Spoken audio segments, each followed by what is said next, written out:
अध्याय 411 बड़ी मशीनरी को नष्ट करना। Whoosh whoosh whoosh.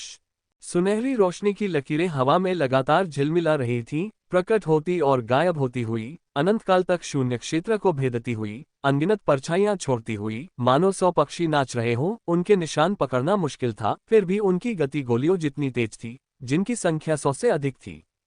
सुनहरी परछाइयां घनी रूप से एक दूसरे पर चढ़ गईं, जिससे एक बड़ा जाल बन गया जिसने वीर के पूरे शरीर को पूरी तरह से घेर लिया और उसे चारों ओर से सुरक्षित कर दिया। वीर ने अपने हाथ ऊपर उठाए और माइंड मन की पावर बेतहाशा प्रवाहित हुई। उसके नियंत्रण में 100 से अधिक सुनहरी औषधीय गोलियां और भी तेजी से उड़ने लगीं, सरसराहट करती हुई और हवा के तेज झोंके उत्पन्न करती हुई। यांत्रिक दैत्य ने यांत्रिक जानवरों की एक विशाल सेना का नेतृत्व किया, जो तेजी से आगे बढ़ रही थी, और उनके रास्ते में बाधा डालने वाले अंतरतारकीय योद्धाओं का समूह रथ को रोकने की कोशिश कर रहे कीड़ों की तरह लग रहा था, मानो पूरी तरह से कुचल जाने वाला हो। वीर की आंखें सिकुड़ गईं, लेकिन अचानक उसका हाथ फट गया और उसने जबरदस्ती भीड़ को अलग कर दिया। वह तेजी से आगे बढ़ा, सीधे यांत्रिक दैत्य का सामना करते हुए भयंकर आक्रमण किया और पीछे केवल एक गहरी चीख छोड़ गया, तुम सब पीछे हट जाओ। मैं इस यांत्रिक दैत्य को संभाल लूंगा। बाद में लड़ाई बहुत भीषण होगी और मैं खुद को रोक नहीं पाऊंगा, इसलिए मैं तुम्हारी रक्षा नहीं कर पाऊंगा। इसके साथ ही उसने उनकी स्तब्ध निगाहों को अनसुना कर दिया और उसका पूरा अस्तित्व पहले ही आगे की ओर झपट पड़ा था। उसके शरीर को सुनहरी औषधीय गोलियों ने घेर लिया था। उस शुरुआती मौके से वह बुरी तरह घायल हो गया था। अगर उसके पत्थर के बंदर जैसे शरीर की दुर्जय शारीरिक शक्ति न होती, तो वह भी उससे पहले के उन अंतरतारकीय योद्धाओं की तरह इस यांत्रिक दैत्य द्वारा पल भर में चूर चूर हो जाता। फिर भी उसका पूरा शरीर इस तरह दर्द कर रहा था मानो वह टूटकर बिखर रहा हो। इससे वीर को अपने और यांत्रिक दैत्य के बीच शक्ति के भारी अंतर का एहसास हुआ। वह इसका सीधे सामना नहीं कर सकता था। एक शक्ति 10 कौशलों पर विजय प्राप्त कर सकती है। महान ऋषि की छड़ी तकनीक कितनी भी शक्तिशाली क्यों न हो, जीवन शक्ति में इतने बड़े अंतर के सामने उसके पास जवाबी कार्रवाई करने की कोई गुंजाइश नहीं थी। वीर केवल उसकी नुकीली धार से बच सका, लेकिन वह इस तरह हार मानने वाला नहीं था। क्रिम्सन गोल्ड डैनशाह को पहले ही परिष्कृत किया जा चुका था और अब इसका उपयोग करने का समय था, अन्यथा वह भूत जाति के खिलाफ इसकी वास्तविक विनाशकारी शक्ति को कभी नहीं जान पाएगा। जाओ। वीर ने बार बार अपनी उंगलियां उठाईं और गोल, गहरे लाल सुनहरे रंग की औषधीय गोलियां बिजली की गति से गोलियों की तरह बाहर निकलीं। Bang bang bang. दानशात सिंदूर प्रत्येक अजगर की आंख जितना बड़ा, बारिश की तरह घना और अविश्वसनीय रूप से कठोर था। पल भर में वे सभी भूत दानव पर गिरे, जिससे चमकदार मंगल ग्रह की चिंगारी भड़क उठी। बाह्य रसायन विद्या और आंतरिक रसायन विद्या के बीच यही सबसे बड़ा अंतर था। आंतरिक औषधीय गोलियां पौधों पर आधारित होती थीं, जो व्यक्ति की जीवन शक्ति को बढ़ाती थीं, जबकि बाहरी औषधीय गोलियों में खनिजों का उपयोग दवा के रूप में किया जाता था, जिससे वे अविश्वसनीय रूप से कठोर हो जाती थीं। हर दवा में कुछ न कुछ विषाक्तता होती है। यदि आंतरिक रूप से ली जाने वाली औषधीय गोलियां दवाओं के औषधीय गुणों को अधिकतम करती हैं, तो बाहरी रूप से ली जाने वाली औषधीय गोलियां उनकी विषाक्तता और घातकता को अधिकतम करती हैं। ब्रह्मांड के विभिन्न दुर्लभ खनिजों से निर्मित इस क्रिम्सन गोल्ड डैनशाह के नाम में सोना शब्द होने के कारण ये स्वाभाविक रूप से धातु और पत्थर की तरह कठोर था, जिसे नष्ट करना मुश्किल था। औषधीय गोलियां गोलियों की तरह तेजी से निकली, बारिश की बूंदों की तरह घनी, लगातार गर्जना करती हुई। कई यांत्रिक जानवर तुरंत औषधीय गोलियों से भेद दिए गए, जिससे वे हवा में एक गेंद की तरह फट गए। औषधीय गुणों से दूषित होते ही भूत जाति के ऊर्जा शरीर तुरंत लाल सुनहरे रंग की लपटों में जल उठे, जो अंतरिक्ष में आतिशबाजी की तरह खिल उठे। यांत्रिक दैत्य बार बार दहाड़ रहा था। हालांकि उसका शरीर विशाल था, फिर भी उस पर लगातार हमले हो रहे थे और वह पीछे की ओर धराशायी हो रहा था। वीर के नियंत्रण में वे औषधीय गोलियां उड़ते हुए पक्षियों की तरह फुर्तीली थीं, एक समूह में घूमती हुई उसे उलझा देती थीं। यांत्रिक दैत्य बार बार दहाड़ा, फिर भी वह अविश्वसनीय रूप से तेज गति वाले क्रिम्सन गोल्ड डैनशाह को कभी पकड़ नहीं सका और बुरी तरह से चकनाचूर हो गया। प्रारंभिक आदान प्रदान के बाद वीर ने यह भी पाया कि इस विशालकाय यांत्रिक जानवर की शारीरिक शक्ति अन्य यांत्रिक जानवरों की तुलना में 10 गुना से भी अधिक थी, जो वास्तव में अतिशयोक्तिपूर्ण थी, चट्टान की तरह ठोस और अविचल थी। अगर वह इन कछुए के खोल को तोड़ नहीं सकता, तो वह इसे जरा सा भी नुकसान नहीं पहुंचा सकता।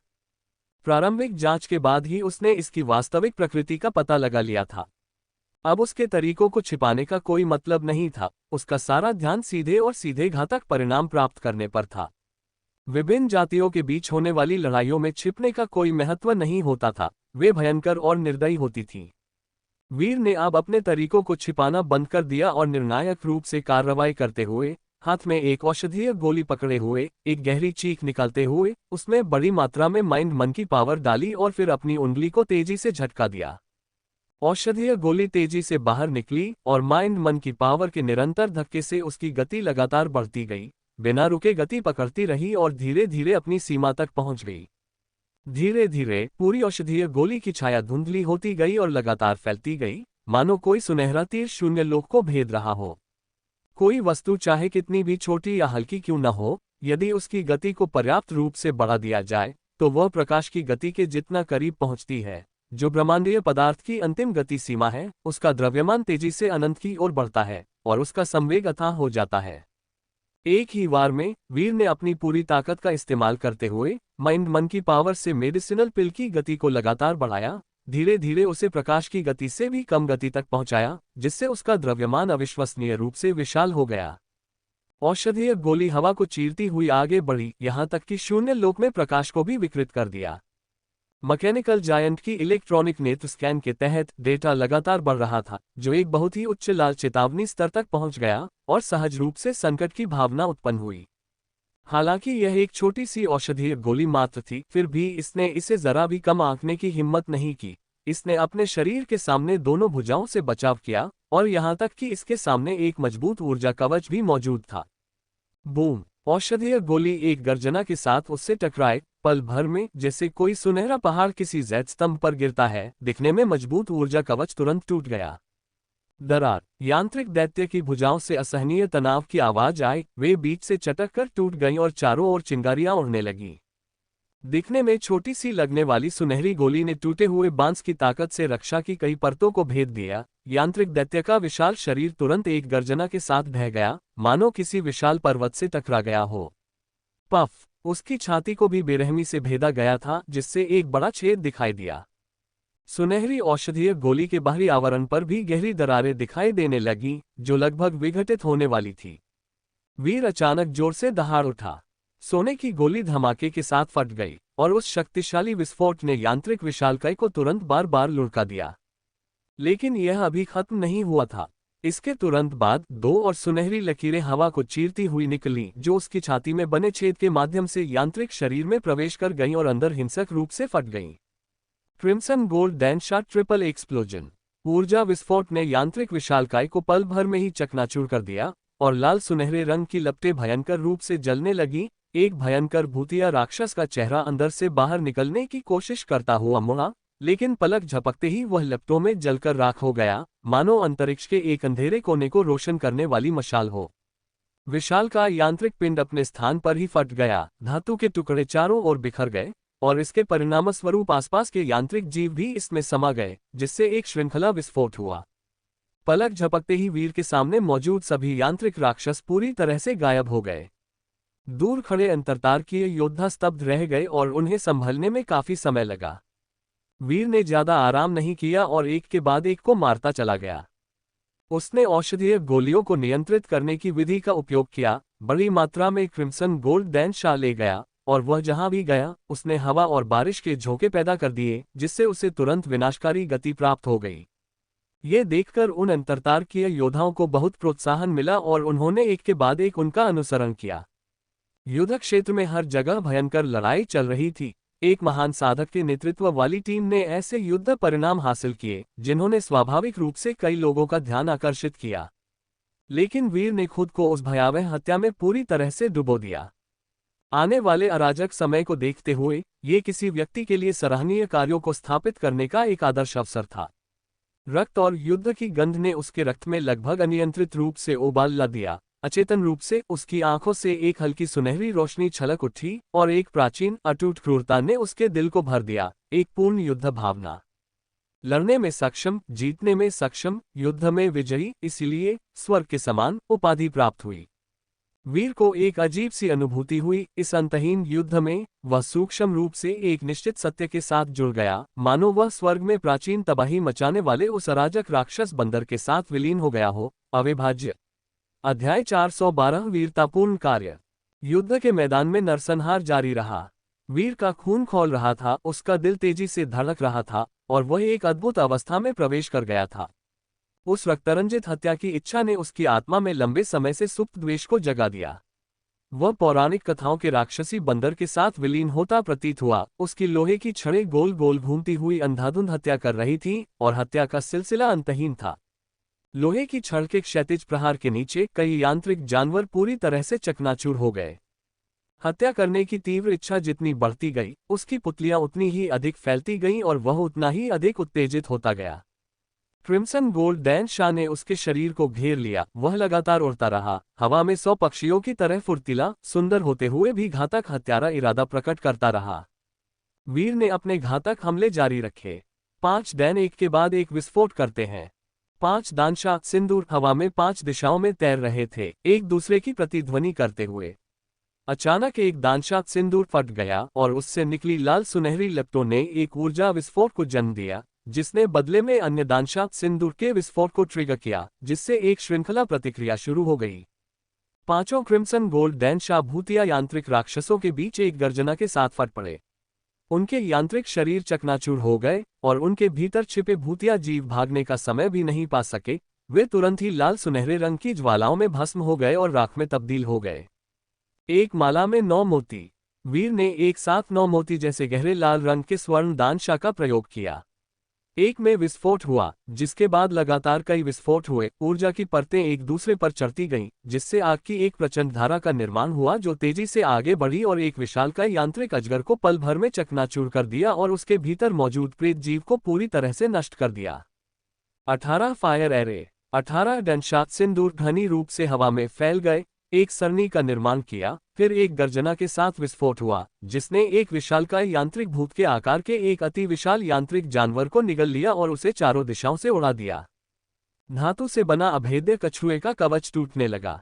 दरारों से सुनहरी लपटें निकलने लगीं और एक विशाल कछुए के आकार का प्रेत जीव दहाड़ते हुए खुद को छुड़ाने के लिए संघर्ष करने लगा। उसका पूरा शरीर आग की लपटों में घिर गया, उसकी दहाड़ें राख में तब्दील हो गईं और कोई निशान नहीं बचा। क्रिम्सन गोल्ड डैन शाह एक बाहरी औषधीय गोली होने के साथ साथ एक प्रकार के डिस्पोजेबल जादुई खजाने के समान भी है। वीर ने दान नियंत्रण की तकनीक का उपयोग करते हुए दानशाह सिंदूर के भीतर समाहित अपार ऊर्जा को एक ही झटके में मुक्त कर दिया, जिससे अविश्वसनीय रूप से हिंसक शक्ति के साथ तत्काल विस्फोट हुआ। वीर ने अपने घातक हमले जारी रखे। विशालकाय यांत्रिक राक्षस, जो दूसरों की नजरों में खौफनाक थे, सूखे खरपतवारों की तरह कटकर नष्ट हो गए। इस तरह का असाधारण प्रदर्शन भीषण युद्ध क्षेत्र में दुर्लभ था, जिसने तुरंत कई महान साधकों का ध्यान आकर्षित किया। ये सुनहरी गोलियां क्या हैं? उनकी शक्ति अकालीन दानशाह से काफी मिलती जुलती है, लेकिन यह उससे 10 गुना से भी अधिक है। विस्फोट के बाद निकलने वाली ज्वालाएं भी काफी हद तक समान है। ऐसा लगता है कि यह अकालीन दानशाह का उन्नत रूप है। क्या वीर ने अकालीन दानशाह में सुधार करके ये सॉलिड स्टेट जीन मेडिसिन बनाई है? अगर यह जीन मेडिसिन गोलाकार है, तो क्या यह अभी भी जीन मेडिसिन है? ये कुछ हद तक प्राचीन मिथकों में वर्णित औषधीय गोली की तरह है। ग्रेट वॉल लीजन के मार्शल स्टेलर फोर्ट्रेस पर खड़े होकर युद्ध का अवलोकन कर रहे थे। वीर अपनी टीम का नेतृत्व करते हुए बार बार आश्चर्यजनक कारनामे कर रहा था, जिससे वे लगातार प्रशंसा कर रहे थे। उन्होंने मन ही मन फैसला कर लिया था, वीर की क्षमता सचमुच असाधारण थी। अगर वह परिपक्व हो गया तो वह भूत जाति के खिलाफ लड़ाई में एक स्तंभ बन जाएगा। सबसे प्रशंसनीय बात यह थी कि उनकी युद्ध शैली अद्वितीय थी, मानो विशेष रूप से भूत जाति का मुकाबला करने के लिए ही बनी हो। एक महान साधक की साधना के साथ इतनी जबरदस्त मारक क्षमता होना अभूतपूर्व था। अगर वह सचमुच परिपक्व हो जाता है और इस युद्ध शैली को लोकप्रिय और प्रसारित किया जा सकता है, तो ये भूत जाति के खिलाफ मानव युद्ध के परिदृश्य को भी बदल सकता है। मानवता के ऐसे भावी बीज की हर कीमत पर रक्षा की जानी चाहिए और उसे इस क्रूर युद्ध क्षेत्र में मरने नहीं दिया जाना चाहिए। इन मार्शलों ने एक दूसरे की ओर देखा और हाथ हिलाकर अभिवादन किया। तुरंत ही महान गुरु स्तर की साधना प्राप्त कर चुके कुलीन अंतरतार्कीय योद्धाओं का एक समूह विशाल दीवार किले के भीतर से युद्धक्षेत्र में छुप गया। वे वीर की हर गतिविधि पर कड़ी नजर रख रहे थे और यदि उसे किसी अपरिहार्य जानलेवा खतरे का सामना करना पड़ता तो कोई न कोई उसकी रक्षा के लिए आगे आता। युद्ध क्षेत्र नायकों का कब्रिस्तान है, लेकिन साथ ही नायकों के लिए खुद को प्रदर्शित करने का एक भव्य मंच भी है। केवल सच्ची क्षमता वाले ही अपनी प्रतिभा को निखार सकते हैं और ग्रेट वॉल विश्वविद्यालय द्वारा सराहे जाने वाले भविष्य के प्रतिभाशाली छात्र बन सकते हैं, जिन्हें विशेष संरक्षण प्राप्त होता है। इस समय वीर अपने क्रिम्सन गोल्ड डैनशाह के आश्चर्यजनक प्रदर्शन के साथ ग्रेट वॉल यूनिवर्सिटी के इन अधिकारियों की नजरों में पहले ही प्रवेश कर चुका था, लेकिन वह खुद इससे अनजान था, अभी भी युद्ध के मैदान में अथक रूप से लड़ रहा था। विशालकाय यांत्रिक राक्षसों के नेतृत्व में यांत्रिक राक्षसों के झुंडों को एक के बाद एक विस्फोट करके टुकड़े टुकड़े कर दिया गया। अब तक क्रिम्सन गोल्ड डैनशाह का एक छोटा हिस्सा भी खा लिया गया था, उसके आसपास केवल 70 लोग ही बचे थे। वीर ने उन्हें इतनी आसानी से और खर्च नहीं किया। लोहे की छड़ हाथ में लेकर उसने एक बार फिर अपनी शक्तिशाली छड़ चलाने की तकनीक का प्रदर्शन किया।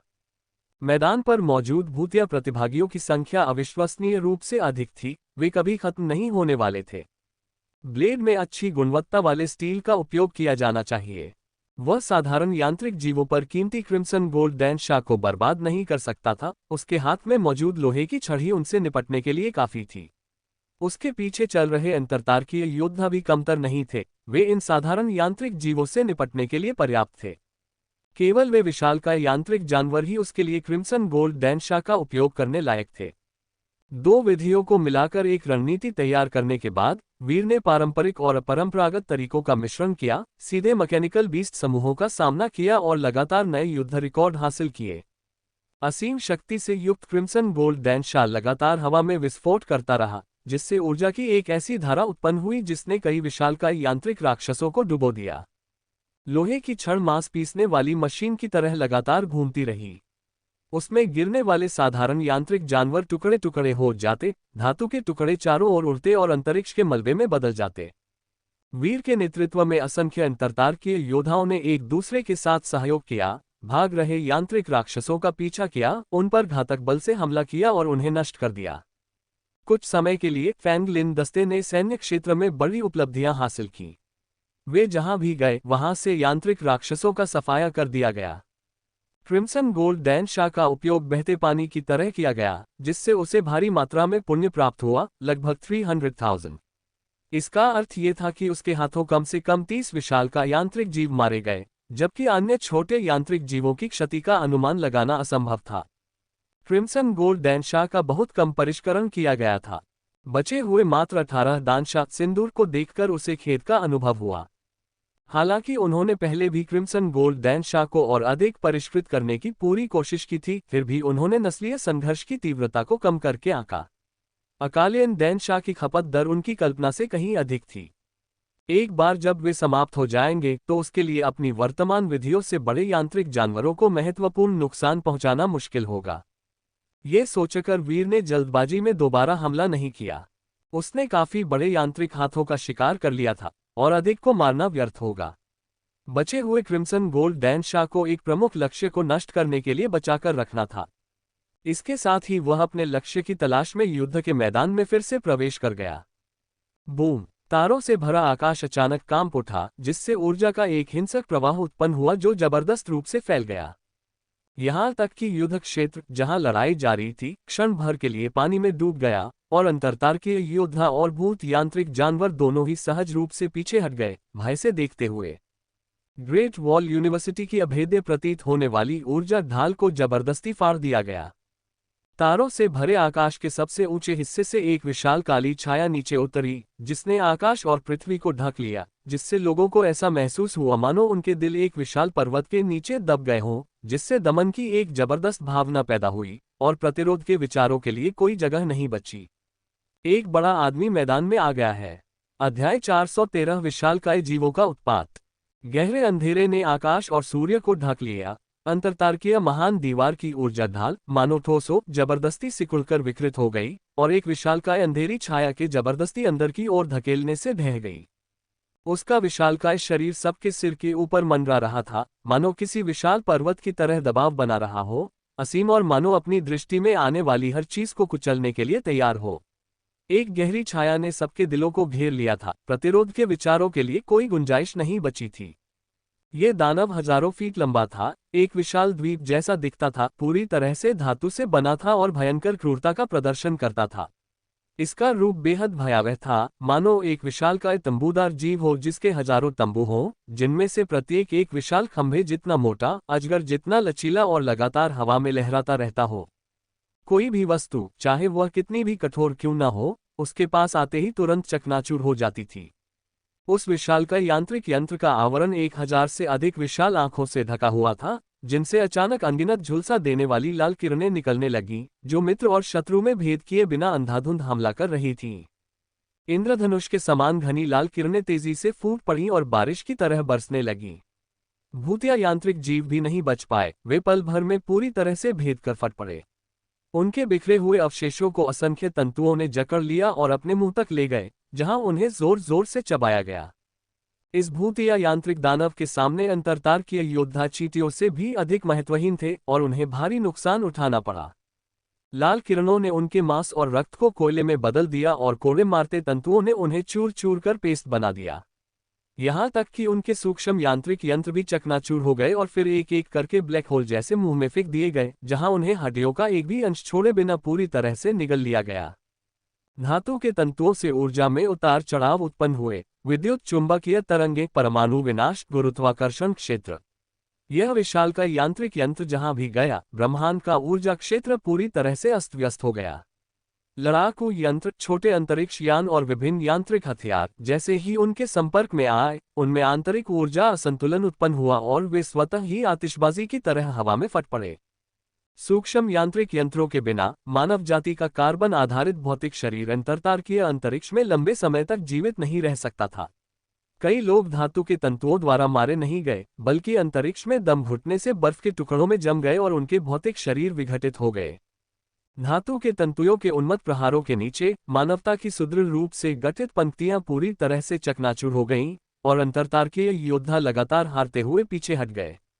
इतने विशालकाय यांत्रिक दानव का युद्ध क्षेत्र में प्रवेश करना ऐसा था मानो कोई विशालकाय कुन किसी छोटे तालाब में उतर आया हो, मात्र पलटने मात्र से ही अनगिनत छोटे जीव कुचल सकते थे। ये निरंतर भस्म होता चला गया, अपने पीछे कुछ भी नहीं छोड़ता गया। भूतिया यांत्रिक राक्षस और मानव योद्धा दोनों ही लड़ने की परवाह किए बिना इधर उधर भागने लगे। यदि वे बहुत धीरे भागते तो वे तुरंत राक्षस के मुंह में गिर जाते और एक भी टुकड़ा बचे बिना निगल जाते। अपनी शक्ति के बल पर उस प्रेतवादित यांत्रिक दानव ने अंतरतारकीय क्षेत्र में फैलकर युद्ध क्षेत्र पर पुनर्तः प्रभुत्व स्थापित कर लिया और सब कुछ दबा दिया। भयंकर यांत्रिक सेना तितर बितर होकर भाग गई और मजबूत मानव संरचना को भारी पराजय का सामना करना पड़ा, जो प्रतिरोध करने में असमर्थ होकर पहाड़ की तरह ढह गई। इस भूतिया यांत्रिक दानव का सीधे सामना करते ही सबके चेहरे खौफ से भर गए। भूत जाति ने आखिर किस तरह का भयानक राक्षस पैदा कर दिया था। घोस्ट मैकेनिकल बीस्ट सीधे आगे की ओर बढ़ा और इंटरस्टेलर ग्रेट वॉल से टकरा गया, जिसका उद्देश्य अपने विशाल धातु शरीर से ग्रेट वॉल किले को चकनाचूर कर देना और उसे पूरी तरह से ध्वस्त कर देना था। ऊपर से एक विशाल काली छाया नीचे की ओर दबाव डाल रही थी, जिसे रोकना असंभव था। जैसे ही चीन की महान दीवार पर हमला होने वाला था, दीवार के अंदर और बाहर दहशत की चीखें गूंज उठीं और पूरा माहौल अराजक हो गया। यदि सचमुच उस पर हमला हुआ तो भले ही किला न ढहे, लेकिन किसी भी प्रकार की क्षति से उस ऊर्जा ढाल पर गंभीर प्रभाव पड़ेगा जिसने अनगिनत भूत आक्रमणों का सामना किया है, जिससे उसकी ताकत काफी कम हो जाएगी। 1000 मील लंबा बांध चींटी के बिल से नष्ट हो सकता है। उस समय संभवतः ग्रेट वॉल की पूरी रक्षा पंक्ति में एक क्रमिक प्रतिक्रिया होगी और वह पूरी तरह से ध्वस्त हो जाएगी। तब अंतरतारकीय मनुष्यों का भाग्य अकल्पनीय रूप से दुखद होगा। भूतिया यांत्रिक दानव हम पर हमला करने ही वाला है, हम क्या कर सकते हैं? क्या इसे रोकने वाला कोई नहीं है? चलो भागते हैं। जैसे जैसे अंधेरा साया गहराता गया, कुछ कमजोर इच्छाशक्ति वाले लोग तेजी से घबराते गए। आकाश से नीचे आते विशाल काले साए का सामना करते हुए लोगों का मनोबल टूट गया। क्या इसे रोका नहीं जा सकता?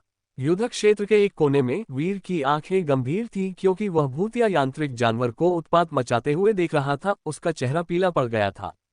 जैसे ही यह प्रेतवादित यांत्रिक दानव प्रकट हुआ, उसे कुछ गड़बड़ महसूस हुई, मानो कोई आपदा आने वाली हो। उसकी सहज प्रवृत्ति ने उसे तुरंत वहां से निकल जाने के लिए प्रेरित किया, जिससे वह दानव के शुरुआती प्रकोप से बच गया और पूरी तरह से अप्रभावित रहा। लेकिन सेना पहाड़ की तरह ढह रही थी। मानव सेना की अग्रिम पंक्ति पल भर में तितर-बितर हो गई। भागते और बिखरते लोगों को देखकर उसका दिल बुरी तरह बैठ गया। युद्ध क्षेत्र में निराशा का घना माहौल छाया हुआ था। ग्रेट वॉल के अंदर और बाहर मौजूद हर किसी का दिल कांप रहा था। प्रतिरोध करने का कोई विचार भी उनमें नहीं आ रहा था। लगता है अब हमारी बारी है कार्रवाई करने की। ग्रेट वॉल किले पर कुछ प्रमुख हस्तियों ने भूतिया यांत्रिक दानव का सीधे सामना किया। उनके शरीर से एक विशाल आभा निकल रही थी जो किसी खाई या जेल जैसी थी, पहाड़ों जितनी भारी, दूर से ही उसका सामना कर रही थी। मार्शल ने गहरी आवाज में कहा, उसके भीतर हत्या करने की तीव्र इच्छा जागृत हो रही थी। पृथ्वी पर मार्शल के रूप में उन्होंने न केवल सेनाओं का नेतृत्व किया बल्कि अंतरतारकीय मनुष्यों के बीच शीर्ष युद्ध शक्ति भी हासिल की और विदेशी प्रजातियों के खिलाफ मानवता के प्रतिरोध के मुख्य आधार के रूप में कार्य किया। उनमें से कई मार्शलों की आंखों में ठंडे इरादे और हत्या का भाव साफ झलक रहा था। ऐसा लग रहा था मानो वे कोई कार्रवाई करने ही वाले हों। रुको, सबसे आगे खड़े स्टार वॉर मार्शल ने उन्हें कार्रवाई करने से रोकते हुए कहा, इस भूतिया यांत्रिक राक्षस को मानव रक्षा पंक्ति को पूरी तरह कुचलने में अभी समय लगेगा। हम थोड़ा और इंतजार कर सकते हैं। हम इन अंतरतारकीय योद्धाओं और ग्रेट वॉल विश्वविद्यालय की कुछ समय के लिए मदद कर सकते हैं, लेकिन हमेशा के लिए नहीं। भविष्य अंततः इन युवाओं का है। घोर निराशा के समय में सच्चे प्रतिभाशाली अक्सर अपनी असाधारण क्षमता को उजागर करते हैं और असली प्रतिभाओं को चुनते हैं। अभी अंतिम क्षण नहीं आया है, थोड़ा और इंतजार करते हैं। अगर सच में ऐसी नौबत आती है तो हमारे पास कार्रवाई करने का समय होगा। प्रमुख हस्तियों ने सुना और सहमति में सिर हिलाया। हालांकि यह युद्ध क्षेत्र में अंतरतारकीय साधकों के लिए अत्यंत खतरनाक होगा, लेकिन मानवता के भविष्य के लिए कुछ बलिदान आवश्यक थे। अंतरतारकीय अंधकार के क्रूर नियम के अनुसार एक सच्चा प्रतिभाशाली व्यक्ति 100 साधारण व्यक्तियों से कहीं अधिक मूल्यवान होता है। किसी भी जाति के बीच जीवन मरण की लड़ाई का निर्णय आम जनता की संख्या से नहीं, बल्कि वास्तविक शक्ति के बल पर होता है।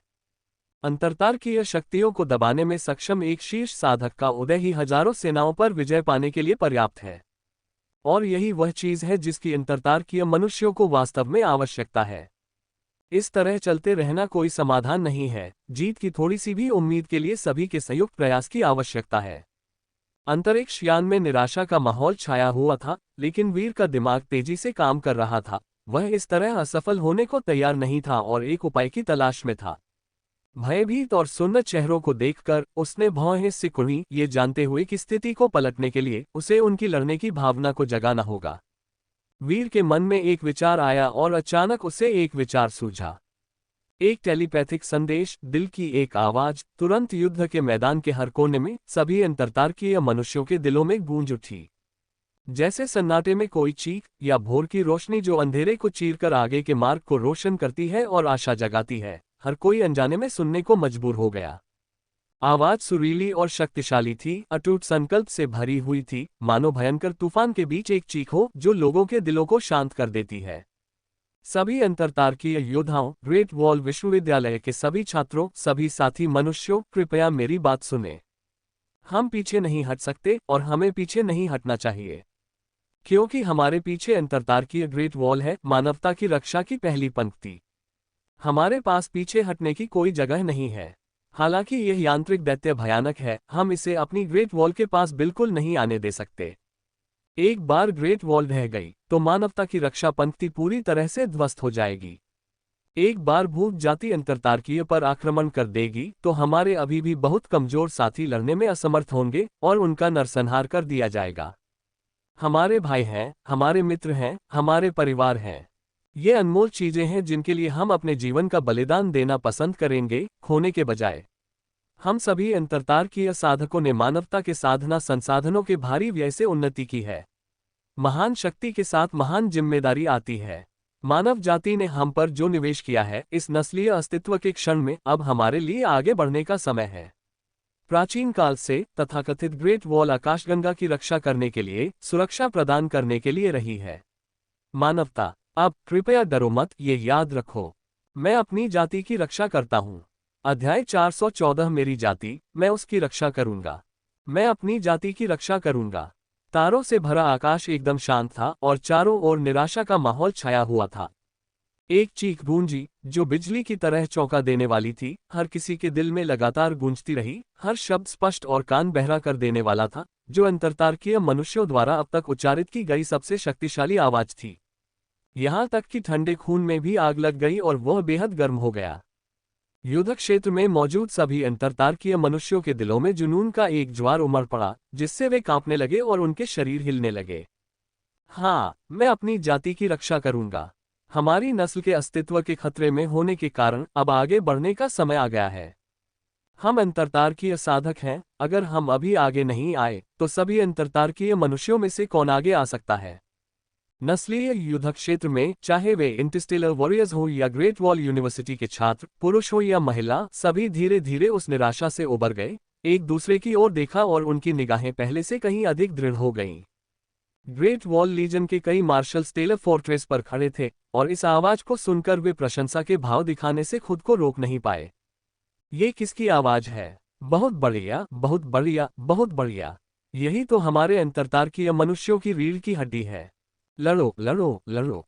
हमारे अंतरतारकीय मनुष्यों ने सौर मंडल को छोड़कर 1000 वर्षों में आकाशगंगा को साफ कर दिया और अनगिनत परग्रही प्रजातियों को कुचल दिया। एक युद्ध में डरने की क्या बात है? चाहे हमें कितनी भी कठिनाइयों का सामना करना पड़े, हमें लड़ने का अपना आत्मविश्वास नहीं छोड़ना चाहिए। केवल ऐसे जागरूक लोग ही हमारे अंतरतारकीय मनुष्यों के लिए आवश्यक प्रतिभाएं हैं। ... वहां मौजूद कई मार्शल लगातार प्रशंसा करते रहे और यह जानने के लिए और अधिक उत्सुक होते गए कि वह आवाज किसने की थी। लेकिन अंतरतारकीय युद्ध क्षेत्र बहुत विशाल था और अंतरतारकीय योद्धाओं और ग्रेट वॉल विश्वविद्यालय के छात्रों की संख्या बहुत अधिक थी। इस मानसिक संचार के कारण आवाज की दिशा का सटीक पता लगाना मुश्किल था, और यहाँ तक कि वे जितने शक्तिशाली थे, वे भी तुरंत यह नहीं समझ पाए कि आवाज कहाँ से आई थी। ठीक बीच में खड़े स्टार वॉर मार्शल ने वीर पर अपनी निगाहें गड़ा रखी थी। उनके होठों पर प्रशंसा से भरी एक रहस्यमयी मुस्कान थी। हम पीछे नहीं हट सकते और पीछे हटने का कोई रास्ता नहीं है। लेकिन इस विशालकाय मशीन का सामना करते हुए हमें क्या करना चाहिए? शुरुआती जोश के बाद सभी लोग होश में आए और उस विशालकाय धातु की तंतुओं वाले रूप को देखने लगे। वे तुरंत असहाय महसूस करने लगे, उन्हें समझ नहीं आ रहा था कि क्या करें, और वे पूरी तरह से शक्तिहीन हो गए। ऐसे विशालकाय अंतरतारकीय जीव का सामना करते हुए, चाहे वह कोई भी हो, दृढ़ संकल्प के साथ भी इस क्षण में डगमगाना मुश्किल था। और ठीक इसी क्षण वह शांत और शक्तिशाली आवाज फिर से सुनाई दी, मानो किसी योद्धा की हताशा भरी पुकार हो, तूफान का सामना करते हुए, मैं ही नियति हूँ। प्रियजनों, यद्यपि यह विशालकाय भूतिया जीव भयानक है, फिर भी हम इससे लड़ने की शक्ति से वंचित नहीं हैं। मिथकीय जीन हमारे पूर्वजों द्वारा छोड़ी गई अनमोल विरासत है, जिनमें अनंत संभावनाएं समाहित हैं। जब हम सब मिलकर काम करेंगे, तो हमारी संयुक्त शक्ति किसी भी बाधा को पार कर सकती है। जब हमारे मिथकीय जीनों की शक्ति एक साथ आएगी, तो इस भूतिया जाति की तो बात ही छोड़िए, हम मनुष्यों की शक्ति से यह ब्रह्मांड भी हिल जाएगा। एक व्यक्ति की शक्ति कम होती है, लेकिन अनेक लोगों की शक्ति महान होती है। आइए हम अपनी शक्तियों को एकजुट करें, ताकि ये तारे हमारे चारों ओर घूमने लगे और यह ब्रह्मांड हमारे लिए उलझ जाए। उनके शब्द शक्तिशाली और प्रभावशाली थे, प्रत्येक अक्षर उनके दिल की सबसे प्रबल आवाज को व्यक्त कर रहा था, मानो एक तूफान सभी के दिमाग को अपनी चपेट में ले चुका हो। युद्ध क्षेत्र में सन्नाटा छा गया था। वह विशालकाय यांत्रिक यंत्र अदम्य गति से नीचे की ओर दबाव बनाने लगा। बचने की कोशिश करते हुए कई इंटरस्टेलर वॉरियर्स ने भी ध्यान से सुना, वे इससे बहुत प्रभावित हुए। क्या ये वीर की आवाज है? शक्तिशाली मार्शल आर्टिस्टों के एक समूह का नेतृत्व करते हुए झाओ युई शून्य लोक में खड़ी थी और उससे एक सघन दुष्ट ऊर्जा निकल रही थी। यह आवाज सुनकर उसकी आंखें तुरंत चमक उठीं। बाकी सब लोग भी गहरी सोच में डूब गए। पौराणिक जीन प्राचीन मनुष्यों द्वारा अंतरतारकीय मनुष्यों के लिए छोड़े गए खजाने के रूप में अनंत विकास के माध्यम से मोक्ष का मार्ग समाहित करते हैं। यदि इनका पूरी तरह से उत्खनन किया जाए, तो इनकी शक्ति असीमित होगी, जिसमें अनंत संभावनाएं होंगी। हालांकि उनकी वर्तमान ताकत कमजोर थी, लेकिन अगर वे सबकी ताकत को मिला लें, तो शायद उन्हें पूरी तरह से समाधान मिल जाए। लेकिन इसे कैसे किया जाना चाहिए? सभी की शक्ति को एकजुट करने के लिए किसी एक व्यक्ति को मिथक जीन की अविश्वसनीय रूप से गहरी समझ होनी चाहिए, ताकि उनकी शक्ति को एकीकृत किया जा सके। इस महत्वपूर्ण बिंदु को समझने के बाद एक नई समस्या उत्पन्न हो गई।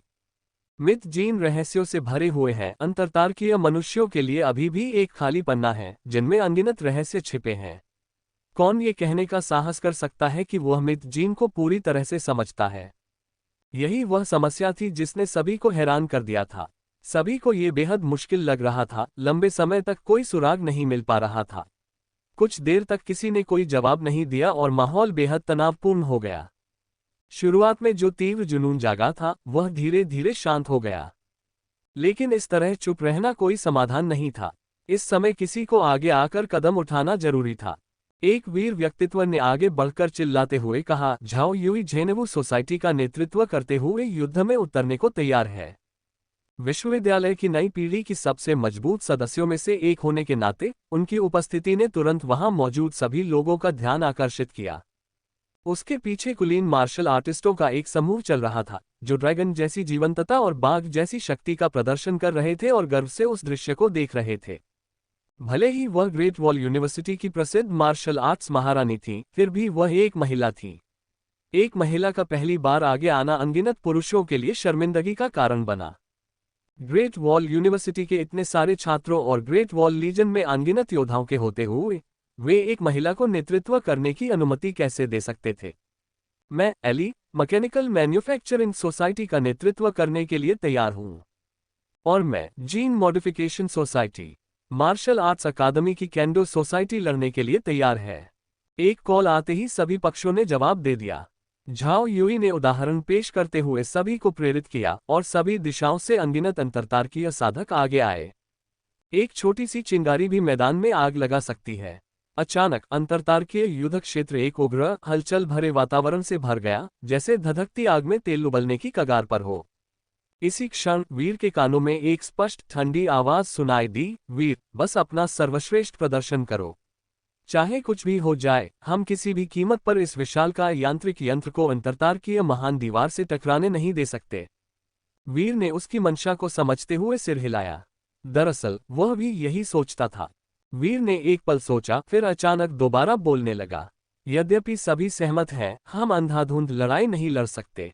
ये केवल एक व्यर्थ बलिदान होगा। हमारी व्यक्तिगत शक्ति और इस विशाल का यांत्रिक शक्ति के बीच का अंतर बहुत अधिक है, इसलिए इससे लड़ने का मौका पाने के लिए हमें सबकी शक्ति एकजुट करनी होगी। मिथ जीन विविध और विचित्र है। हमारे लाखों साधकों की मिथ जीन शक्ति को थोड़े समय में संयोजित करना असंभव है। लेकिन सभी परिवर्तन अपने मूल से नहीं बदलते। अंततः मिथ जीन शक्ति अपने गुणों के अनुसार केवल 3 प्रकार की होती है: आक्रमण, रक्षा और रहस्य। हम स्वतः ही 3 श्रेणियों में विभाजित हो सकते हैं। पहली, रक्षात्मक श्रेणी। रक्षा में कुशल अंतरतारकीय साधक सबसे आगे खड़े होकर यांत्रिक और भौतिक सुरक्षा का उपयोग करके विशालकाय यांत्रिक शक्ति के आक्रमण को विलंबित या अवरुद्ध करते हैं। दूसरी श्रेणी आक्रमण श्रेणी है। विभिन्न शक्तिशाली हमलों का उपयोग करके विशालकाय पर प्रहार करना, उसके शरीर को नष्ट करना और उसे अपनी कमजोरियों को प्रकट करने के लिए मजबूर करना। और तीसरी श्रेणी निर्णायक प्रहार श्रेणी है। विभिन्न रहस्यमय जीन शक्तियों का उपयोग करके विशालकाय यांत्रिक शक्ति द्वारा निर्मित कमजोरियों के माध्यम से अंतिम निर्णायक प्रहार करना। आक्रामक रणनीति अपनाकर जिससे उसके पास प्रतिरोध करने का कोई रास्ता न बचे। वीर का दिमाग बिल्कुल स्पष्ट था। थोड़े ही समय में उसने कई मिथकीय जीनों को संयोजित और उपयोग करने की एक विधि विकसित कर ली। हालांकि यह विधि अभी भी काफी अपरिष्कृत थी, लेकिन फिलहाल यही सबसे अच्छा तरीका था। इतने कम समय में हर किसी की शक्ति का अधिकतम उपयोग करना लगभग असंभव था। इन्हें प्रारंभ में केवल उनकी जीन शक्ति के प्रकारों के आधार पर वर्गीकृत किया जा सकता था, फिर एकीकृत किया जा सकता था, उनकी शक्ति को एकजुट किया जा सकता था और शक्ति का प्रयोग करने के लिए इसे केंद्रित किया जा सकता था। और ये सभी लोग अंतरतारकीय जगत के प्रसिद्ध अभिजात वर्ग थे, जिन्होंने इस युद्ध रणनीति के सार को शीघ्रता से समझ लिया। वास्तव में ये वर्तमान में सबसे सरल और सबसे प्रभावी तरीका था जिसमें अपार संभावनाएं थीं। वे अनायास ही अपने मिथ जीन गुणों के अनुसार पंक्तिबद्ध हो गए। 3 कतारें बनाकर एक सघन रक्षा पंक्ति तैयार कर ली ताकि उस विशालकाय यांत्रिक यंत्र को रोका जा सके। उनकी निगाहें पहले से कहीं अधिक दृढ़ हो गईं, मानो वे मृत्यु तक लड़ने का संकल्प ले रहे हों। मैं अपनी जाति की रक्षा करूंगा। अध्याय 415। सितारों को हिलाना आसान है, लेकिन आकाशगंगा में मानवता को हिलाना मुश्किल है। तुरंत ही रक्षा की 3 पंक्तियां बनाई गईं, जिनमें अंतरतारकीय साधकों के साक्षात पुरुष शामिल थे, जो राजसी अंदाज में दृढ़ता से रक्षा कर रहे थे। मैदान पर मौजूद हर किसी की निगाहें लोहे की तरह दृढ़, अविचलित और एक ऐसी अटूट गति से भरी हुई थी जिसे हिलाया नहीं जा सकता था। उस विशालकाय यांत्रिक यंत्र को आगे बढ़ते देख हर किसी के चेहरे पर दृढ़ संकल्प झलक रहा था। सब अभूतपूर्व सहयोग में एकजुट हो गए थे और पूरी तरह से युद्ध पर ध्यान केंद्रित कर रहे थे। युद्ध क्षेत्र की स्थिति अब क्लबों, टीमों या सेनाओं के बीच झड़पों की अराजक स्थिति नहीं रही, बल्कि जाति, शैक्षणिक पृष्ठभूमि या किसी भी प्रकार के छोटे संगठनों की संरचनाएं अस्त व्यस्त हो गईं। जीन की शक्ति से एक स्थान पर एकजुट होकर 3 श्रेणियों का निर्माण हुआ। सबसे पहले सामने की पंक्ति थी रक्षात्मक व्यवस्था। लघु आकार के रोबोटों से लैस आकृतियां सबसे आगे कंधे से कंधा मिलाकर खड़ी थीं, लोहे की दीवार की तरह दुश्मन का दूर से सामना कर रही थीं, जरा सा भी गैप नहीं छोड़ रही थीं। सबकी निगाहें उस ओर घूम गईं और अनायास ही सब गंभीर हो गए। फिर भी वो विशालकाय यांत्रिक यंत्र आगे बढ़ता रहा, अंतरतारकीय साधकों की कार्रवाइयों के बावजूद जरा भी धीमा नहीं हुआ और अजेय बल के साथ आगे बढ़ता रहा। ऐसा प्रतीत होता था कि ये अंतरतारकीय मनुष्य चाहे कुछ भी करे, उसकी नजरों में वे चींटियों जितने ही महत्वहीन थे। वह विशालकाय यांत्रिक यंत्र इतनी जबरदस्त ताकत के साथ आ रहा था कि उसे रोकना मानवीय शक्ति के लिए असंभव था। ये यहाँ है। पहले समूह में मौजूद सभी अंतरतारकीय मनुष्यों के दिल भयभीत होकर कांप उठे और भीड़ में अफरा तफरी मच गई। वीर और झाओ युई समेत अन्य लोग तीसरी पंक्ति में कंधे से कंधा मिलाकर खड़े थे और दूर से देख रहे थे।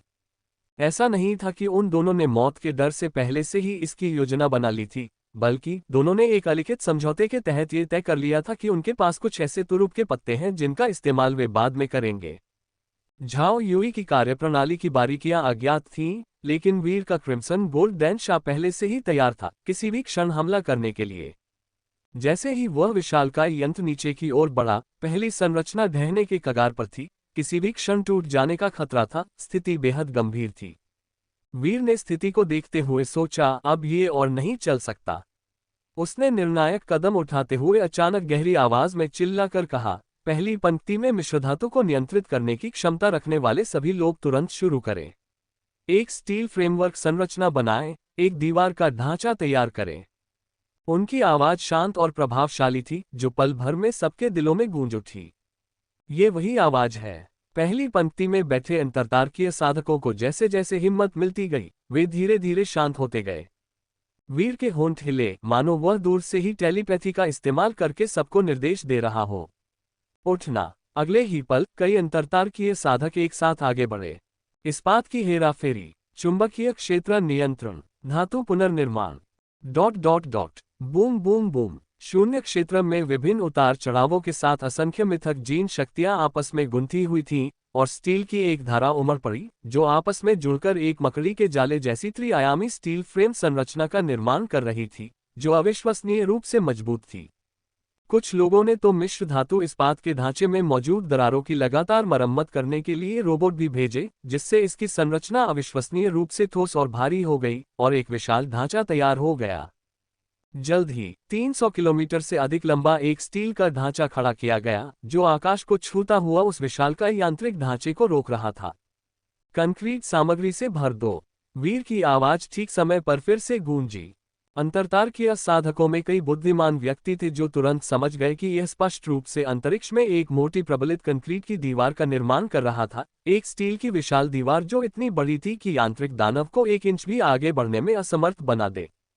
ये कहना ही पड़ेगा कि यह वास्तव में एक अच्छा तरीका था। उस विशालकाय यांत्रिक यंत्र का शरीर इतना विशाल और भारी था कि उसे हिलाना असंभव था।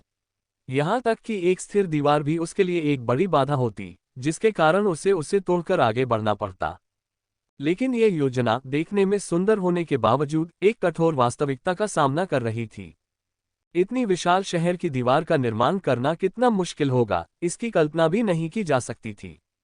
हालांकि मानव जाति के अस्तित्व के संकट के समय, चाहे परिस्थितियां कितनी भी कठिन क्यों न हो, किसी भी प्रकार की हिचकिचाहट नहीं हो सकती थी।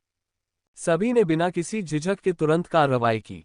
पृथ्वी की संरचना, मिट्टी और लकड़ी से उत्पादन, मिट्टी को पत्थर में बदल दो... मिट्टी और कई अन्य पदार्थ स्टील के ढांचे से चिपक गए, उसे पूरी तरह से ढक लिया, जिससे प्रबलित कंक्रीट के समान एक दीवार जैसी संरचना बन गई, जो अविश्वसनीय रूप से कठोर थी। आकाश में एक विशाल दीवार फैली हुई थी, मानो लोहे की दीवार हो, अविश्वसनीय रूप से मोटी और अडेग। लेकिन यह अभी खत्म नहीं हुआ था। इसके तुरंत बाद वीर ने फिर कहा, अब सभी लोग इस दीवार को मजबूत करने के लिए शक्तिवर्धक मंत्रों का प्रयोग करें। वीर को भी हर किसी के मिथ जीन की विशिष्ट क्षमताओं के बारे में पता नहीं था। प्रभावी रक्षा प्रणाली बनाने के लिए उनकी सभी शक्तियों को एकजुट करने की बात तो दूर की है। इसलिए मिथ जीन के बारे में अपनी समझ के आधार पर उन्होंने सबसे प्रभावी विधि का चयन किया। मिथ जीन में अनंत संभावनाएं हैं जो दुनिया की सारी शक्ति का लाभ उठाने के लिए पर्याप्त है, असाधारण शक्ति की नींव है और असीमित क्षमता से परिपूर्ण है। वीर ने सबसे पहले कई अंतरतारकीय साधकों से सबसे बुनियादी लेकिन प्रभावी रक्षा प्रणाली का निर्माण करवाया और फिर सभी को जीन की शक्ति का उपयोग करके दीवार को मजबूत करने और बढ़ी हुई सुरक्षा का प्रभाव प्राप्त करने के लिए खुद को प्रयास करने की अनुमति दी। ये कहना जरूरी है कि यह सबसे सरल और सबसे प्रभावी तरीका था। हालांकि उस विशालकाय यांत्रिक यंत्र का शरीर बहुत बड़ा था और वह भयंकर रूप से आगे की ओर धकेल रहा था, लेकिन वह बहुत ही कठोर भी था जिससे उसके खिलाफ बचाव करना मुश्किल था। जब तक दीवार मौजूद थी वह उसकी प्रगति में बाधा तो डाल सकती थी, लेकिन उससे बच नहीं सकती थी। अगर इसे जबरदस्ती भी एक तरफ हटा दिया जाता तो इससे समय मिल जाता और इसे रोकने का लक्ष्य हासिल हो जाता। बर्फ जम रही है, ज्वाला द्वारा ठोसकरण, आणविक पुनर्निर्माण। कई अंतरतारकीय साधकों ने एकजुट होकर कार्य किया। दीवार पर कई विचित्र मिथ जीन शक्तियां लागू की गईं, जिससे भौतिक गुणों में परिवर्तन आया। प्रबलित कंक्रीट की शहर की दीवार, जिसे जल्दी से खड़ा किया गया था लेकिन जो अंदर से बहुत ढीली थी, तुरंत ठोस हो गई और एक निर्बाध अटूट लोहे की दीवार बन गई। Boom boom boom. अंतरिक्ष में फैली विशालकाय स्टील की दीवार पलक झपकते ही जमीन से ऊपर उठ खड़ी हुई और एक ही पल में बनकर तैयार हो गई। कई अंतरतारकीय साधकों ने एक हृदय से मिलकर काम किया, उनकी एकता तलवार की तरह तेज थी और उनके हाथों से एक चमत्कार का जन्म हुआ। उस विशालकाय यांत्रिक यंत्र को भी एहसास हुआ कि कुछ गड़बड़ है। उसकी 1000 आंखों से खून जैसा लाल प्रकाश लगातार टिमटिमा रहा था, जो बेहद भयावह था। हालांकि यह मनुष्यों को चींटियों के समान मानता था, लेकिन अगर पर्याप्त संख्या में चींटियां हो तो वे हाथी को भी काटकर मार सकती हैं। यह इन नीच मनुष्यों को पहले की तरह व्यवहार करते रहने नहीं दे सकता था। इसने तुरंत प्रतिक्रिया दी। इसके हजारों मोटे खंभे जैसे धातु के तंतु लगातार हिलते रहे और दीवार पर निरंतर प्रहार करते रहे। कुछ समय के लिए अंतरतारकीय अंतरिक्ष अंधकार से भर गया, मानो राक्षसों का एक अराजक नृत्य चल रहा हो। अपार शक्ति का विस्फोट हुआ, जिससे विशालकाय इस्पात की दीवार लगातार कांपने लगी और मिट्टी, पत्थर और धातु चारों ओर उड़ने लगे, सब कुछ चटकने लगा।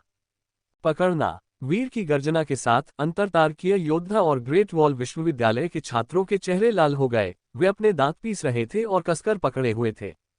उठो, उठो, उठो। अगर एक विशालकाय इस्पात की दीवार इसे नहीं रोक पाए तो 2, 3, 4। भले ही आज उनकी जान चली जाए, इस यांत्रिक दानव को अंतरतारकीय महान दीवार के एक कदम भी आगे नहीं बढ़ने देना चाहिए। पिछले अनुभव के कारण इस बार वीर को दोबारा बोलने की आवश्यकता नहीं पड़ी। वे सभी अंतरतारकीय मनुष्यों में दुर्लभ कुलीन वर्ग के थे और उन्होंने स्वतः ही सहयोग किया। इस्पात का ढांचा बनाना, सामग्री भरना, मजबूती प्रदान करने वाले पदार्थ, सभी अलग अलग होकर क्रम से इन तीनों चरणों से गुजर रहे थे। लंबे समय से संजोए हुए जीन पोषण की बोतलें एक के बाद एक पी रहे थे, कुछ भी नहीं बचा रहे थे। विशाल इस्पात की दीवार बनाने के लिए अपनी सारी जीन शक्ति का इस्तेमाल कर रहे थे। Boom boom boom. अंतरिक्ष यान में कंपन होने लगा क्योंकि जमीन से विशालकाय दीवारें उठकर मोटी सुरक्षात्मक दीवारें बनाने लगीं। अगर पहली विशाल दीवार टूट जाती तो दूसरी खड़ी हो जाती, अगर दूसरी टूट जाती तो तीसरी खड़ी हो जाती। जब तक जीन की शक्ति समाप्त नहीं हो जाती, सुरक्षा व्यवस्था परतदार, लगभग अंतहीन थी। अंतरतारकीय साधना करने वालों में से प्रत्येक का चेहरा पीला पड़ गया था। उनके शरीर लड़खड़ा रहे थे, मानो वे अपनी सहनशक्ति के अंतिम चरण में हों। लेकिन फिर भी, चाहे वह यांत्रिक दैत्य कितना भी भयानक क्यों न हो, अपने टेंटिकल्स से थप्पड़ मारते और ऊर्जा से बमबारी करते हुए भी, वह उस विशाल स्टील की दीवार को एक कदम से भी तोड़ने में हमेशा असमर्थ रहा। वह राक्षस, जो पहले असीम रूप से भयानक प्रतीत होता था, उसे बलपूर्वक रोक दिया गया। अंतरिक्ष यात्रियों को हिलाना आसान है, अंतरिक्ष यात्रियों को हिलाना मुश्किल है, और ग्रेट वॉल आर्मी को हिलाना तो और भी कठिन है। अध्याय 416। महान दीवार की सेना को हिलाना और भी मुश्किल है। 1, 2, 3। पूरे 9 विशालकाय दीवारें अंतरतारकीय क्षेत्र में फैली हुई थीं, राजसी, अडिग, जिनमें कोई भी अंतराल नहीं था। Boom boom boom. दीवारों के पीछे उस विशालकाय यांत्रिक राक्षस का शरीर मजबूती से रुका हुआ था, उसकी सूंडें बेतहाशा हिल रही थीं, उसकी आंखें लाल चमक रही थीं, वह पूरी तरह से क्रोधित था। ऊर्जा की लहरों ने अविश्वसनीय रूप से मोटी प्रकाश की किरणें बनाई, जो अंतरिक्ष को चीरते हुए टकराईं, जिससे विशाल दीवारें ढह गईं और कांपने लगीं, जिनकी आवाज गड़गड़ाते ढोल जैसी थी। लेकिन दीवारें 9 परतों वाली थीं, जो काफी ऊंची थीं, जिससे वे अभेद्य हो गईं और कुछ समय के लिए उन्हें भेदना मुश्किल हो गया। शाबाश! आखिरकार हमने इस यांत्रिक राक्षस को रोक दिया। भूत जाति के लिए भी यह सोचना भ्रम होगा कि वे अंतरतारकीय महान दीवार को हिला सकते हैं। हम अंतरतारकीय मनुष्य कभी नहीं हारेंगे। ... एक शहर पर काले बादल की तरह छाए उस विशाल आकृति को अंततः मजबूती से अवरुद्ध होते देख अंतरतारकीय महान दीवार के अंदर और बाहर दोनों जगह असीम उल्लास से भरी जय जयकार गूंज उठी। ग्रेट वॉल के कई मार्शलों ने एक दूसरे को सिर हिलाकर अभिवादन किया, उनके चेहरों पर प्रशंसा के भाव स्पष्ट थे। वे शुरू में अधीर थे और कार्रवाई करने के लिए तैयार थे। अब इन अंतरतारकीय योद्धाओं और ग्रेट वॉल विश्वविद्यालय के छात्रों के प्रदर्शन ने उन्हें निराश नहीं किया था। मिथक जीन विचित्र होते हैं और मानवीय शक्ति से उन्हें समाप्त नहीं किया जा सकता है।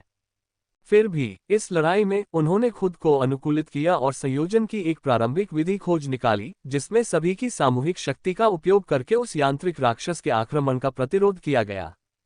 अंतरिक्ष योद्धाओं की ऐसी नई पीढ़ी और युवा छात्रों के साथ अंतरिक्ष मानव जाति अपने भविष्य के बारे में कैसे चिंता कर सकती है। चाहे वह शक्तिशाली, मनोबल बढ़ाने वाला कथन जिसने भी कहा हो, या साथ मिलकर काम करने वाले सभी लोगों की दृढ़ इच्छाशक्ति ने, यही अंतरतारकीय मानव जाति के ब्रह्मांड की अन्य जातियों के बीच स्थान का मूल कारण था। मानवता की भविष्य की शक्ति का बीज, जो निरंतर फलता फूलता और कायम रहता है। ठीक इसी वजह से वे मानव गद्दार और भी अधिक घृणित और नफरत के पात्र थे। यहाँ तक कि युवा पीढ़ी भी आगे बढ़ने का प्रयास करना जानती थी, फिर भी अंतरतारकीय महान दीवार के भीतर के उच्च पदस्थ अधिकारियों ने ढिलाई बरती, खुद को परग्रही प्रजातियों को बेच दिया और अपने ही देशवासियों को नुकसान पहुंचाया। वे वास्तव में मृत्यु के पात्र थे। पिछले नव शैतान प्रशिक्षण के दौरान उनमें से लगभग सभी घात लगाकर मारे गए थे, और चुनौती के बाद के परिणाम और भी चौंकाने वाले थे। किसने सोचा होगा कि अंतरतारकीय महान दीवार, मानवता की पहली और सबसे मजबूत रक्षा पंक्ति, में भूत जाति ने इतनी भारी घुसपैठ कर ली होगी। यश के लिए अपनी जाति का सौदा करने वाले, नीचतापूर्वक जीवन से चिपके रहने वाले, वे वास्तव में मानव जाति के नहीं थे। ये सोचते ही ग्रेट वॉल के उन बड़े अधिकारियों की आंखों में तुरंत खौफनाक हत्या का भाव भर आया। उस समय ग्रेट वॉल के भीतर तो खुशी का माहौल था, लेकिन युद्ध क्षेत्र में इतनी शांति नहीं थी।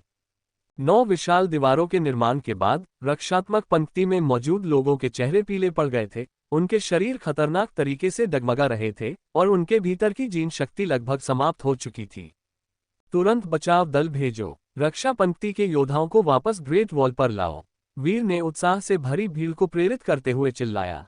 तभी उन्हें एहसास हुआ, युद्ध की असली भयावहता तो अभी शुरू ही हुई थी, जश्न मनाने का समय अभी नहीं आया था। अंतरतारकीय महान दीवार से तुरंत बचाव पोत रवाना हुए और थके हुए अंतरतारकीय साधकों को उपचार के लिए वापस महान दीवार पर ले आए। सभी ने अपनी चेतना वापस पा ली और युद्ध क्षेत्र में हो रहे परिवर्तनों को ध्यानपूर्वक देखने लगे। रक्षा पंक्ति से सभी अंतरतारकीय साधकों को वापस बुला लिया गया था, लेकिन 9 विशाल दीवारें अभी भी अंतरतारकीय क्षेत्र में फैली हुई थीं, जो बाहर मौजूद यांत्रिक राक्षस को मजबूती से रोक रही थीं। धातु की तंतुदार शाखाएं अत्यधिक बल के साथ लगातार प्रहार कर रही थीं, और ऊर्जा तोपें पदार्थ को चूर चूर कर रही थीं। भयंकर हमलों को मोटी दीवारों ने मजबूती से रोक दिया, लेकिन जीन शक्ति के निरंतर समर्थन के बिना ये विशाल दीवारें कितनी भी मजबूत और मोटी क्यों न हो, अंततः इन्हें भेद दिया जाएगा। वे इसे कुछ समय के लिए ही रोक सकते थे, लेकिन हमेशा के लिए नहीं रोक सकते थे। असीम ऊर्जा से भरपूर एक यांत्रिक दानव का सामना करते हुए निष्क्रिय रक्षा कभी भी सबसे अच्छा तरीका नहीं था। अंतरिक्षीय युद्ध क्षेत्र में बचे हुए लोग उस तेजी से उग्र होते जा रहे यांत्रिक दानव को देख रहे थे, जो अभी भी पहले की तरह ही भयंकर था। कमजोरी का कोई संकेत नहीं दिखा रहा था, उनकी निगाहें और गहरी होती जा रही थीं।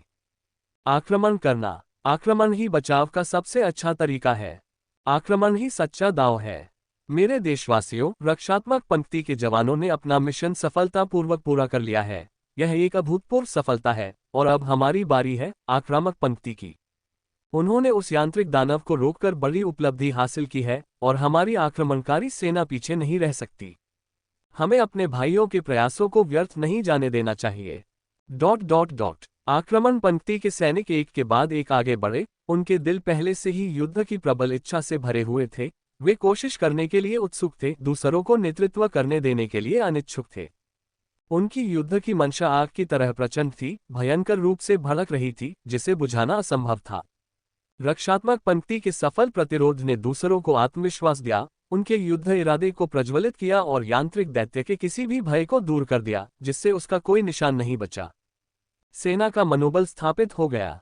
इस दृश्य को देखकर ग्रेट वॉल के सभी बड़े अधिकारियों ने सहमति में सिर हिलाया। वीर के शब्द समयोचित प्रतीत हुए, लेकिन आश्चर्यजनक रूप से उन्होंने भीड़ के उत्साही दिलों पर ठंडा पानी डाल दिया। शांत रहो, ये यांत्रिक दानव बेहद शक्तिशाली है। इसका शरीर सबसे मजबूत अंतरतारकीय मिश्रधातु जितना कठोर है, मानव शक्ति इसका मुकाबला नहीं कर सकती। सबसे जरूरी काम है इसके धातु के तंतुओं को नष्ट करना, वरना हम इसे कभी पूरी तरह नष्ट नहीं कर पाएंगे। ये शब्द निराशाजनक लग रहे थे, लेकिन इतने खतरनाक युद्ध क्षेत्र में लालच से अंधे हुए लोग बहुत कम थे। वे पहले ही इस यांत्रिक दानव की भयावहता देख चुके थे, तो भला वे जरा सी भी लापरवाही कैसे कर सकते थे। चलो साथ चलते हैं। सबने एक दूसरे की ओर देखा और एक साथ आगे बढ़ गए। उस यांत्रिक दैत्य का शरीर एक धातु के गोले की तरह विशाल था, जो बेढंगे तरीके से चलता था, लेकिन उसमें हजारों तंबू थे जो बिना किसी अंधेरे स्थान के सभी कोनों को भेदते थे, जिससे कोई कमजोरी नहीं बचती थी। यदि कोई कमजोरियां नहीं है, तो कमजोरियों को जबरदस्ती पैदा करना होगा। ये तंतु उस दैत्य के अंग थे। एक बार नष्ट हो जाने पर वह दैत्य एक बिना दांत वाले बाघ की तरह हो जाएगा, जिसे केवल मार डाला जाएगा। अगर यह योजना पहले की होती तो ये सरासर आत्मघाती और पूरी तरह से अव्यवहारिक होती। लेकिन अब इस्पात की विशालकाय दीवारों की मदद से वह दैत्य न तो आगे बढ़ सकता था और न ही पीछे हट सकता था, मानो वह एक लक्ष्य हो जिस पर प्रहार होने का इंतजार हो रहा हो। लघु आकार के यंत्रों से लैस आकृतियां, जिनके शरीर से आग की लपटें निकल रही थीं, उल्कापिंडों की तरह हवा में उड़ती हुई निडरता से उस यांत्रिक दैत्य की ओर बढ़ रही थीं। उन विशालकाय दीवारों पर खड़े होकर उनके पैर लगातार कांप रहे थे, क्योंकि अथक दानव बार बार उन पर प्रहार कर रहा था, जिससे मिट्टी और पत्थर उड़ रहे थे और धातु चूर चूर हो रही थी। विशालकाय दीवारों में एक बड़ा गड्ढा बन गया था, जो हर टक्कर के साथ गहरा होता जा रहा था। यदि यह सिलसिला जारी रहा तो 9 विशालकाय दीवारें भी धीरे धीरे खोखली हो जाएंगी। ये सिलसिला जारी नहीं रह सकता। एक बार जब ये विशाल रक्षात्मक दीवारें टूट जाएंगी तो हमारे पास ग्रेट वॉल की ओर इसके आक्रमण को रोकने का कोई साधन नहीं बचेगा। इसे यहीं मार डालो। चूंकि वे स्वेच्छा से आक्रमणकारी मोर्चे में शामिल हो गए थे, इसलिए इन अंतरतारकीय साधकों को हल्के में नहीं लिया जा सकता था। ये देखकर उनके चेहरों पर दृढ़ संकल्प दिखाई दिया। लेकिन क्या किया जाना चाहिए? जहां तक नजर जाती थी, उस दैत्य के टेंटिकल्स इतने असंख्य थे, मानो राक्षसों का एक अराजक नृत्य हो रहा हो, जिससे सिर में झंझनाहट सी होने लगती थी और ऐसा लगता था कि कहां से शुरू करें। हमारी साधना सीमित है, उस दैत्य से सीधे टकराव मत करो। विशाल इस्पात की दीवारों को अवरोध के रूप में इस्तेमाल करो। केवल उन तंतुओं को निशाना बनाओ जो विशाल दीवारों पर आक्रमण कर रहे हैं। 1 को नष्ट करो, 2 को नष्ट करो, 100 को नष्ट करो। वीर की आवाज समयोचित, शांत और शक्तिशाली ढंग से गूंजी। सभी का भ्रम तुरंत दूर हो गया। सबने एक दूसरे को सिर हिलाकर सहमति दी और तुरंत काम करना शुरू कर दिया। वे स्टील की विशालकाय दीवारों से मजबूती से चिपके रहे, कोई जगह नहीं छोड़ी और जल्दबाजी में हमला नहीं किया, बल्कि विशेष रूप से उन धातु के टेंटिकल्स को निशाना बनाया जो विशालकाय दीवारों पर प्रहार कर रहे थे, और अन्य टेंटिकल्स को पूरी तरह से नजरअंदाज कर दिया। सभी की संयुक्त शक्ति से हमले की तीव्रता में तुरंत एक गुणात्मक परिवर्तन आया। विघटन, एंट्रोपी का विनाश, अत्यधिक ठंड, पदार्थ की सबसे सूक्ष्म संरचनाओं को नष्ट करने में सक्षम असंख्य शक्तिशाली क्षमताओं को उजागर किया गया। यहां तक कि धातु का वह विशालकाय दानव भी उनका सामना नहीं कर सका और अनगिनत टुकड़ों में बिखर गया जो हर जगह फैल गए।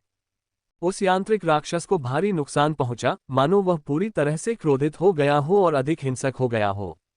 हालांकि 9 परतों वाली विशाल इस्पात की दीवारें इतनी आसानी से नष्ट नहीं हुई। कुछ समय के लिए आक्रमणकारी पंक्ति के लोगों ने इलाके की भौगोलिक स्थिति का लाभ उठाते हुए लगातार सफलता हासिल की और वास्तव में पूर्ण बढ़त प्राप्त कर ली। ग्रेट वॉल आर्मी अंतरतारकीय मानव जाति के योद्धाओं में सर्वश्रेष्ठतम श्रेणी की सेना है। अंतरिक्षीय मानव जाति को हिलाना मुश्किल है और ग्रेट वॉल आर्मी को हिलाना तो और भी कठिन है। अंतरतारकीय महान दीवार के सभी साधकों की आंखों में दृढ़ संकल्प का भाव था। वे दुश्मन को उन्हीं की दवा का स्वाद चखाने की कसम खा रहे थे, भले ही भूत जाति की सेना की संख्या अरबों में हो। हम ग्रेट वॉल आर्मी आटे के नहीं बने हैं। अध्याय 417 आसन आपदा। Boom boom boom. धातु के तंतु, जिनमें से प्रत्येक एक खंभे जितना मोटा और एक विशाल अजगर जितना फुर्तीला था, लगातार नीचे की ओर प्रहार कर रहे थे, जिससे विशाल दीवार से मिट्टी और पत्थर उड़ रहे थे।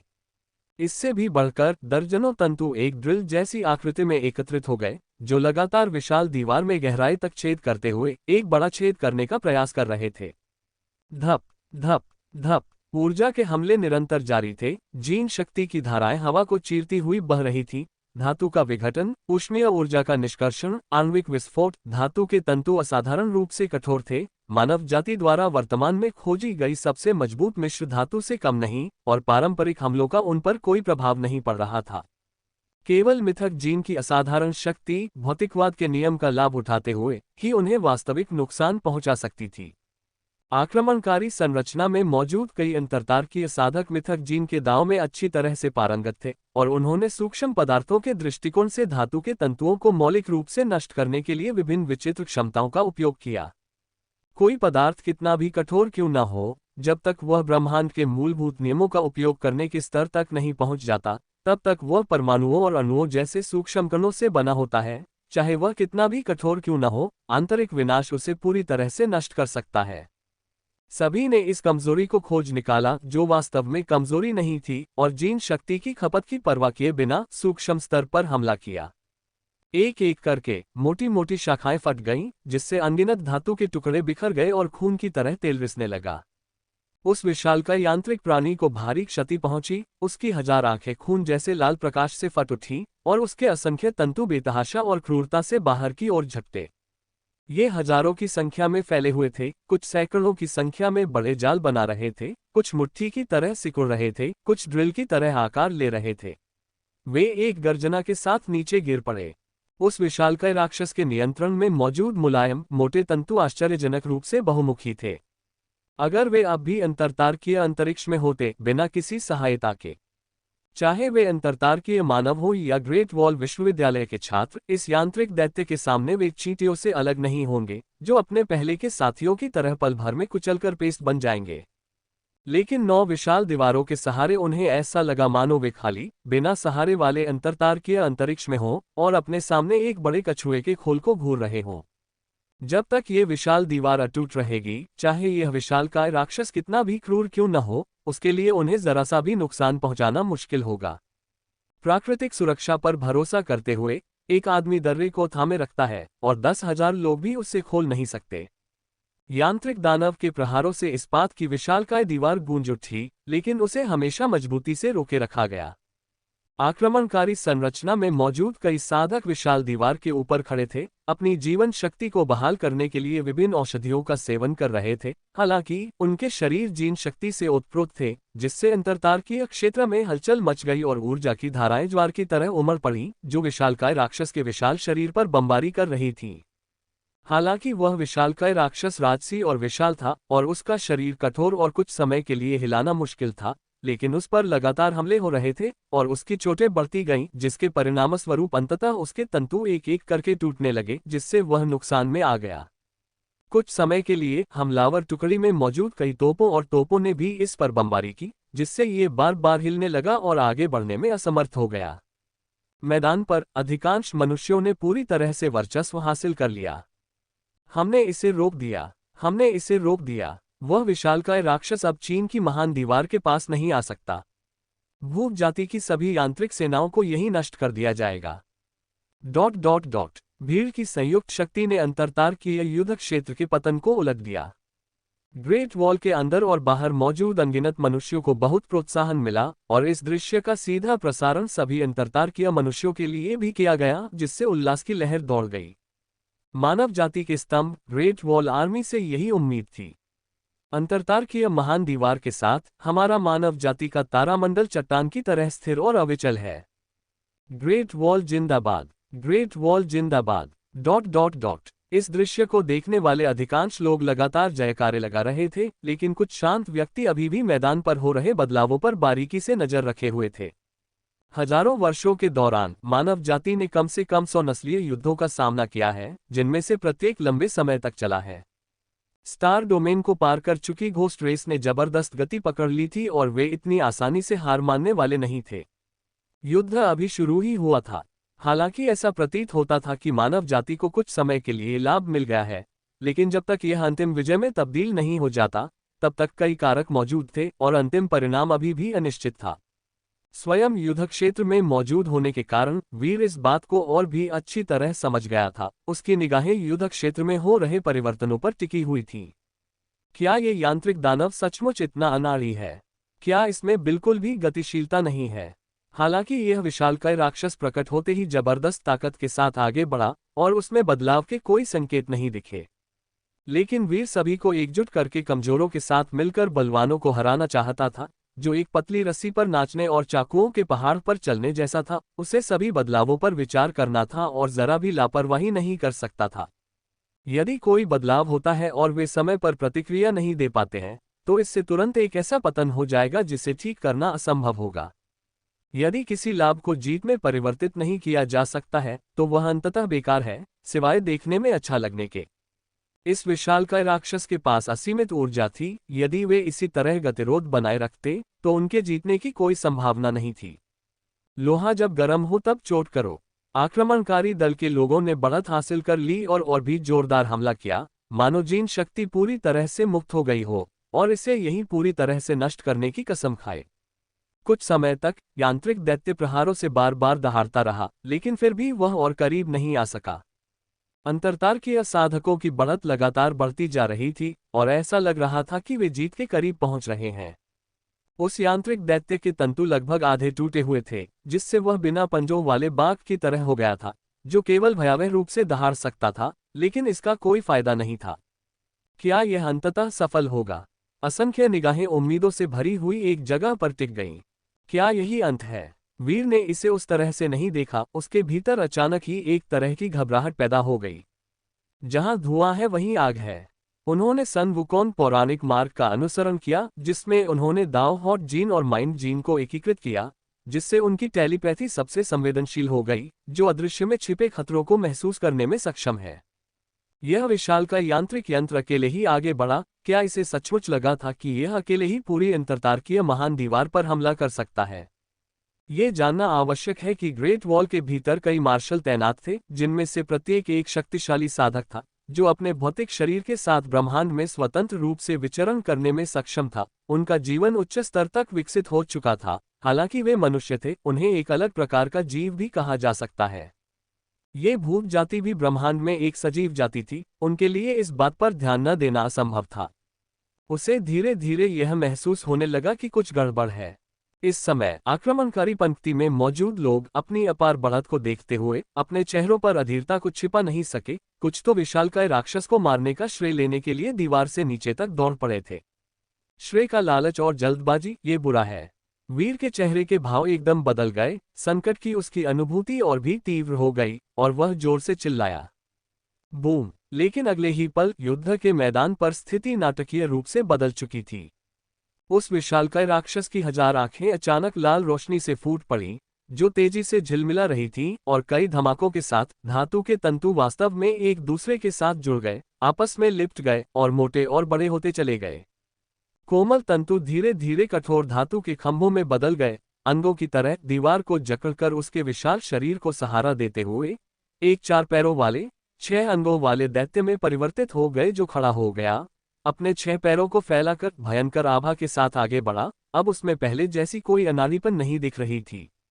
क्या वे लोग समय पर प्रतिक्रिया नहीं कर पाए और इस विशालकाय पिंड के प्रभाव से वे चींटियों की तरह पल भर में कुचल गए, ब्रह्मांड में धूल बन गए।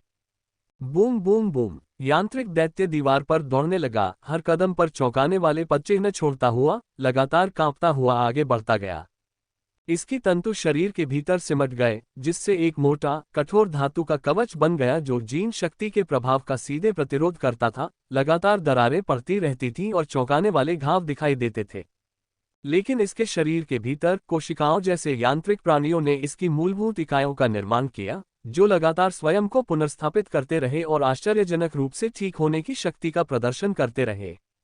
विनाश और पुनर्निर्माण के बीच यांत्रिक विशालकाय वस्तु सीधे आगे बढ़ती रही। आक्रमण पंक्ति में मौजूद कई साधकों के दिल बैठ गए। उन पर भीषण विपत्ति आ पड़ी। पहले चंद्र महीने के 7वें दिन से सभी लोग काम पर वापस लौटने लगे। वसंत उत्सव समाप्त हो गया है और अपडेट्स का सिलसिला आधिकारिक तौर पर फिर से शुरू हो गया है। मैंने आखिरकार सभी छोटे मोटे काम पूरे कर लिए हैं। आप सभी के निरंतर सहयोग के लिए धन्यवाद। अध्याय 418 आशा की एक किरण। बैंग बैंग बैंग, दीवार में कंपन हुआ, जो स्पष्ट रूप से सबके पैरों के नीचे से संचारित हो रहा था, जिससे अनुशासित संरचना अनायास ही बिखर गई। यांत्रिक दानव आगे बढ़ा, उसकी विशालकाय आकृति एक विशाल पर्वत की तरह टकराई, दमनकारी शक्ति से भरी हुई, जिसने लोगों की सांसें तेज कर दी। उसका पूरा शरीर विशालकाय आंखों से ढका हुआ था, जिनसे चकाचौंध कर देने वाली लाल रोशनी निकल रही थी, जो बेहद गर्म थी, लेजर तलवारों की तरह एक दूसरे को काटती हुई आगे बढ़ रही थी, और जहां भी वे गुजरती थी, धरती और स्टील को चूर चूर कर देती थी। इस अचानक हुए बदलाव से अचंभित होकर कई अंतरतार्किक साधक क्षण भर के लिए स्तब्ध रह गए। उनके दिलों में एक अशुभ संकट की भावना भर गई। किसी ने भी यह उम्मीद नहीं की थी कि एक छोटे क्षुद्रग्रह जितने विशाल शरीर वाला ये यांत्रिक दानव पल भर में इतना बड़ा परिवर्तन कर सकता है। ये सरासर अकल्पनीय, तर्क से परे और पूरी तरह अप्रत्याशित था। लेकिन उनके सामने जो वास्तविकता थी, उसे उन्हें स्वीकार करना ही पड़ा। यांत्रिक दानव 1000 आंखों वाले दानव में परिवर्तित होकर अपनी गति में परिवर्तन कर अविश्वसनीय रूप से तेज हो गया। ठोस, स्थिर दीवार अब उसे रोक नहीं सकती थी, वह उसे जल्द ही पार कर ही लेगा। अरे नहीं, हमें इसे रोकना ही होगा। हम इसे इस्पात की विशाल दीवार पार करके उस पर हमला करने नहीं दे सकते। हम चीन की महान दीवार की रक्षा करते हैं। ... हमलावर गठन से विस्मयबोधक आवाजें गूंज उठीं और कई अंतरतार्किक साधकों ने अपनी पूरी ताकत लगाकर फिर से हमला किया। ऊष्मा विस्फोट, गति का प्रभाव, गुरुत्वाकर्षण में हेरफेर। ... जीन शक्ति अदृश्य नियमों की तरह हवा में एक दूसरे को काटती हुई, शून्य क्षेत्र को विकृत करती हुई ऊर्जा के प्रवाह के साथ बह रही थी। इसके अलावा तोपें लगातार गरज रही थीं और आग के गोले उगल रही थीं। चारों दिशाओं में विस्फोट होते हुए ऊर्जा की एक तीव्र धारा ने पल भर में उस यांत्रिक विशालकाय को अपनी चपेट में ले लिया। बूम! अचानक एक कान फाड़ देने वाली आवाज। उस दैत्य की छाती अचानक फट गई और उसमें से प्रकाश फूट पड़ा, जिससे एक गोलाकार ऊर्जा भट्टी प्रकट हुई, जो एक छोटे सूर्य की तरह थी, जिससे अंतहीन आग और गर्मी निकल रही थी, अविश्वसनीय रूप से हिंसक अपार शक्ति के साथ। कणों की एक प्रचंड धारा, विद्युत चुंबकीय उतार चढ़ाव, लाखों डिग्री तक पहुंचने वाला तापमान, पल भर में सब कुछ बहा ले जाता है, कुछ भी पीछे नहीं छोड़ता। इस प्रभाव के कारण अंतरिक्ष में मौजूद हर पदार्थ अपने सबसे बुनियादी कणों में बिखर गया, सारी ऊर्जा धूल में परिवर्तित हो गई और उसका कोई निशान नहीं बचा। वे जीन शक्तियां, जो ब्रह्मांडीय ऊर्जा के दायरे में भी आती थीं, उसके साथ ही फैल गईं और कोई निशान नहीं छोड़ा। कणों का वह सैलाब अपनी निरंतर गति के साथ तेजी से आगे बढ़ा। जल्दी से छुप जाओ! हमलावर टुकड़ी में दहशत की एक चीख सुनाई दी, जिससे उसमें अफरा तफरी मच गई, लेकिन तब तक बचने के लिए बहुत देर हो चुकी थी। आगे की पंक्ति में मौजूद सैकड़ों लोग समय रहते पीछे नहीं हट सके और अपने साथ पहने हुए लघु यंत्रों के साथ ही वाष्पीकृत हो गए। उनका कोई निशान नहीं बचा, उनके शरीर पूरी तरह नष्ट हो गए, उनका अस्तित्व ही पूरी तरह मिट गया। ऐसी भयावह शक्ति ने दिलों को अंतहीन भय और खौफ से भर दिया। अनुशासित संरचना में अफरा तफरी मच गई, जिससे एक गहरी खामी उजागर हुई, जो पतन के कगार पर थी। एक ही वार में अफरा तफरी मच गई। यांत्रिक दैत्य दहाड़ते हुए आगे बढ़ा, तेजी से करीब आता गया। अब वह पहले की तरह धीरे धीरे नहीं चल रहा था। कणों के तूफान की लहरें फैल गईं। मैकेनिकल जायंट का सीना वास्तव में एक परमाणु सम्मिलन ऊर्जा भट्टी थी, एक छोटे सूरज की तरह। अंतहीन प्रकाश और गर्मी एक विशाल भट्टी का निर्माण करती थी, जो बाहर की ओर फैलती थी। जहां भी जाती थी, झुलसी हुई धरती छोड़ जाती थी। सब कुछ पूरी तरह से चूर चूर हो जाता था, कोई निशान नहीं बचता था। एक विनाशकारी शक्ति की तरह आक्रमणकारी संरचना, जिसने शुरू में बढ़त बना रखी थी, अचानक ही नुकसान में आ गई, पतन के संकेत दिखाने लगी और प्रतिरोध करने में असमर्थ हो गई। ये कैसे हो सकता है? हम इसे रोक नहीं सकते। हम इसे रोक नहीं सकते। ये यांत्रिक दैत्य चीन की महान दीवार को तोड़ देगा। आक्रमणकारी संरचना से विस्मयबोधक आवाजें गूंज उठी। वीर का चेहरा पीला पड़ गया था। इस यांत्रिक दैत्य के पास रूप परिवर्तन की ऐसी क्षमता थी, लेकिन उसने जानबूझकर इसका इस्तेमाल पहले नहीं किया, जाहिर तौर पर ग्रेट वॉल को भेदने के बाद और भी अधिक विनाश करने का इरादा था।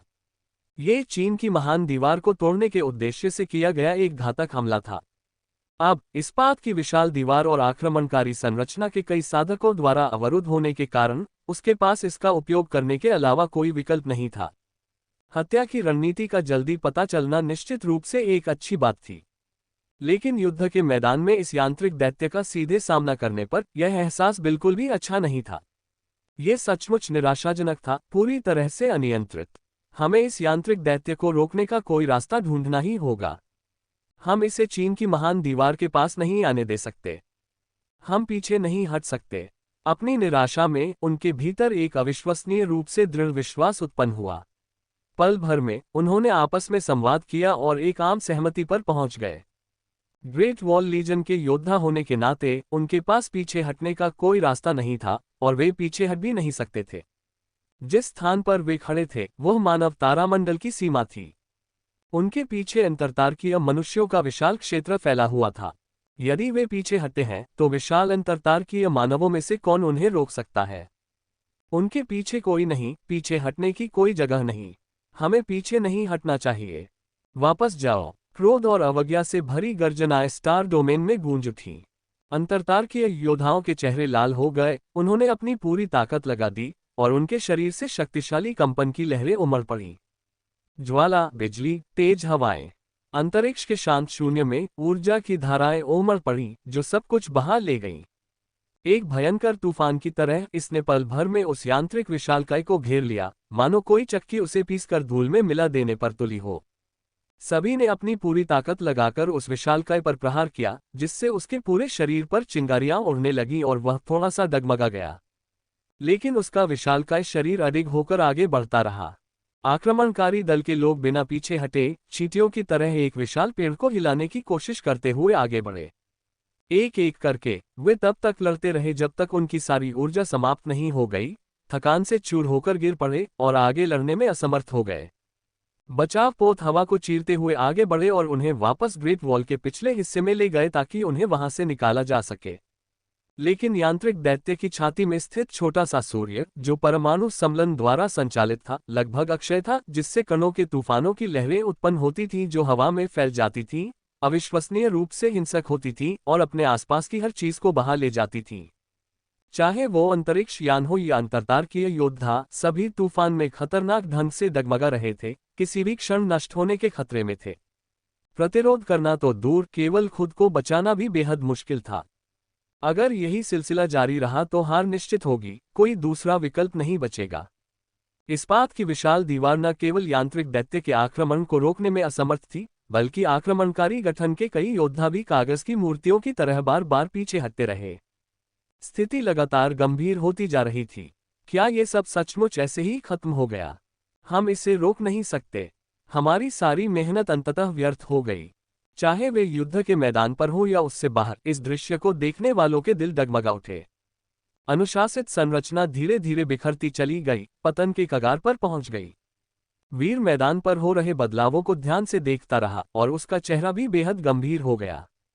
तेरी संरचनाएं, रक्षा, आक्रमण, अंतिम प्रहार, एक के बाद एक परत, परस्पर आक्रामक और रक्षात्मक। यदि आक्रमणकारी संरचना यांत्रिक विशालकाय को गंभीर रूप से क्षतिग्रस्त करने और उसमें कमजोरी पैदा करने में सक्षम नहीं होती, तो तीसरी संरचना का अंतिम हमला असंभव हो जाता। यहां तक कि स्कारलेट गोल्डन कोर जैसे धारदार हथियार के साथ भी मशीनों से बने इस विशालकाय जीव के खिलाफ वीर के प्रयास समुद्र में एक बूंद के समान होंगे, जो घातक प्रहार करने में असमर्थ होंगे। क्या करें? स्थिति एक गतिरोध में फंस गई प्रतीत हो रही थी, जिससे व्यक्ति असहाय महसूस कर रहा था। वीर का दिमाग तेजी से सोचने लगा। वह इस गतिरोध को तोड़ने के लिए कोई समाधान तलाशने की कोशिश कर रहा था। इस यांत्रिक दैत्य का शरीर इतना विशाल था, इसे गंभीर रूप से नुकसान पहुंचाने का कौन सा तरीका हो सकता था? ये जानना जरूरी है कि अब इसे रोकने के लिए कोई दूसरी स्टील की विशाल दीवार मौजूद नहीं थी। इंतजार। वीर ने उस भव्य विशाल दीवार को देखा और उसका दिल अचानक धड़कने लगा। यह विशालकाय दीवार इतनी बड़ी कि इसका इस्तेमाल बाधा डालने के लिए किया जा सकता है, लेकिन इसका इस्तेमाल विनाश के लिए भी किया जा सकता है। अगर इस विशाल दीवार को पूरी तरह से विस्फोटित किया जा सके तो यह एक ऐसा विशाल बम होगा जो स्टार डोमेन को हिला देने में सक्षम होगा। इसी क्षण वीर को आशा की एक किरण दिखाई दी। अध्याय 419 मानवता की विजय होगी। बड़ी बड़ी दीवारें बनाई जा सकती हैं और उनका इस्तेमाल विनाश के लिए भी किया जा सकता है। हालांकि यह यांत्रिक दैत्य भयावह और विशाल था, फिर भी यह इस्पात की इस विशाल दीवार के सामने पर्याप्त नहीं था। चींटियां पेड़ को नहीं हिला सकती, लेकिन अगर कोई पहाड़ ढह जाए तो क्या होगा? एक बड़ा पेड़ भी चकनाचूर हो जाएगा। भले ही इस यांत्रिक दैत्य की हड्डियां स्टील की और त्वचा लोहे की हो, लेकिन इतनी विशाल वस्तु के विस्फोट से उत्पन्न होने वाली बाढ़ इसे पूरी तरह से निगलने के लिए पर्याप्त होगी। वह दानव जबरदस्त ताकत के साथ आ रहा था और यही एकमात्र उम्मीद की किरण थी। वीर का दिल तुरंत ही हिल गया। मैदान पर तनावपूर्ण स्थिति का जायजा लेते हुए उन्होंने हर बात पर विचार किया और निष्कर्ष निकाला कि केवल यही तरीका गिरावट को पलटने का मौका प्रदान करता है। आक्रमण करने वाले दल में शामिल लोग पहले से ही पतन के कगार पर थे। अब सोचने का समय नहीं था, उन्हें तुरंत कार्रवाई करनी थी। उसने अब जरा भी संकोच नहीं किया और तुरंत जोर से चिल्लाया, बलपूर्वक विरोध मत करो। ये व्यर्थ बलिदान होगा, तुरंत उस विशाल दीवार को उड़ा दो। क्या इस महान दीवार को ध्वस्त करो? ये कैसे संभव है? अगर विशाल दीवार हट जाए तो क्या अंतरतारकीय विशाल दीवार बिना किसी प्रतिरोध के सीधे उस यांत्रिक विशालकाय के संपर्क में नहीं आ जाएगी? ... हमलावर मोर्चे पर मौजूद लोग आसानी से अपनी स्थिति छोड़ने को तैयार नहीं थे और अभी भी हताशा से प्रतिरोध करना चाहते थे। वीर ने तुरंत गहरी आवाज में चिल्लाया, उसकी मानसिक संवेदना सबके कानों में गूंज उठी। ये यांत्रिक दैत्य अत्यंत शक्तिशाली है। केवल अपनी शक्ति से इसका सीधा मुकाबला करना आत्महत्या के समान है। क्षणिक आवेग में आकर व्यर्थ बलिदान मत करो। यह इस्पात की विशाल दीवार स्वाभाविक रूप से निर्जीव है। यदि यह इस दैत्य को नहीं रोक सकती तो इसका उपयोग शत्रु को अधिकतम क्षति पहुंचाने के लिए किया जाना चाहिए। आक्रमणकारी सेना, आपने अच्छा काम किया है। विशाल दीवार को उड़ा दो, इस दैत्य को बुरी तरह घायल कर दो और फिर बाकी का काम हमारी घातक सेना पर छोड़ दो। अच्छा उपयोग किया जाए। ये सुनकर वे लोग तुरंत चुप हो गए। उस विशालकाय यांत्रिक यंत्र को अजेय रूप से आगे बढ़ते हुए देखकर उन्हें ये स्वीकार करना पड़ा कि वीर की बात में काफी दम था। शक्ति में असमानता मौजूद थी। एक शक्ति 10 शक्तियों पर विजय प्राप्त कर सकती थी और यह मानवीय इच्छा के अनुसार नहीं बदलती थी। उन्होंने अपनी तरफ से पूरी कोशिश कर ली थी, लेकिन फिर भी वे अनिवार्य रूप से एक विकट परिस्थिति में फंसते जा रहे थे। चलो शुरू करें, यही एक रास्ता है। मुझे उम्मीद है कि शहर की दीवार के फटने के बाद ये यांत्रिक विशालकाय को गंभीर रूप से क्षतिग्रस्त कर देगा और यह कि हत्यारा समूह के भाई इसे सफलतापूर्वक नष्ट कर देंगे। ... हमलावर दल में शामिल लोगों के पास असाधारण जीन क्षमताएं और आम लोगों की तुलना में कहीं अधिक गर्व था। सभी की संयुक्त शक्ति के बावजूद भी हार मानकर पीछे हटना उन्हें बेहद अनिच्छुक बना रहा था। आज के अपमान को मिटाने के लिए केवल ताकत, बल्कि प्रबल ताकत ही एकमात्र उपाय है। उनकी मुट्ठियां भींच गईं, उनकी संरचना पहले से ही अस्त व्यस्त हो चुकी थी और वे केवल अनिच्छा से ही कार्रवाई शुरू कर सके। आणविक विस्फोट, विनाशकारी बम, विघटन तोप... जीन की शक्ति उन शक्तिशाली तकनीकी गोले के साथ मिलकर ग्रेट वॉल पर बमबारी की, जिससे उसकी आणविक संरचना पूरी तरह से नष्ट हो गई। बूम! जमीन हिल गई। मूल रूप से मोटी दीवार में मकड़ी के जाले जैसी दरारें दिखाई देने लगीं, जो लगातार फैलती, टूटती और बिखरती जा रही थीं। दीवार का विशाल ढांचा चारों दिशाओं में बिखर गया। वह यांत्रिक विशालकाय वस्तु अपना संतुलन खो बैठी और तुरंत डगमगाने लगी। सबको सांस लेने का एक पल मिला। उन्होंने इस अवसर का फायदा उठाया और गुस्से में चिल्लाने लगे। विस्फोट, सामूहिक गर्जना। पलक झपकते ही जीन की सारी शक्ति दीवार में समा गई, जिससे पदार्थ की सबसे बुनियादी आणविक संरचना नष्ट हो गई। आणविक श्रृंखलाओं में निहित ऊर्जा पल भर में मुक्त हो गई, जिससे एक जोरदार विस्फोट हुआ।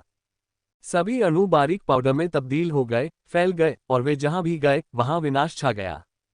पदार्थ जितना अधिक ठोस होगा, सूक्ष्म स्तर पर विस्फोट होने पर उससे निकलने वाली ऊर्जा उतनी ही भयावह होगी, जो अंतरिक्ष को विकृत करने के लिए पर्याप्त होगी।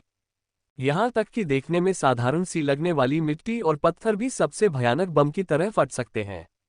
ऊर्जा लगातार संचारित होती रही, धीरे धीरे सबके पैरों के नीचे से आसपास के वातावरण में फैलती गई। जैसे आग पेट्रोल को प्रज्वलित करती है, तेजी से फैलती और बढ़ती जाती है।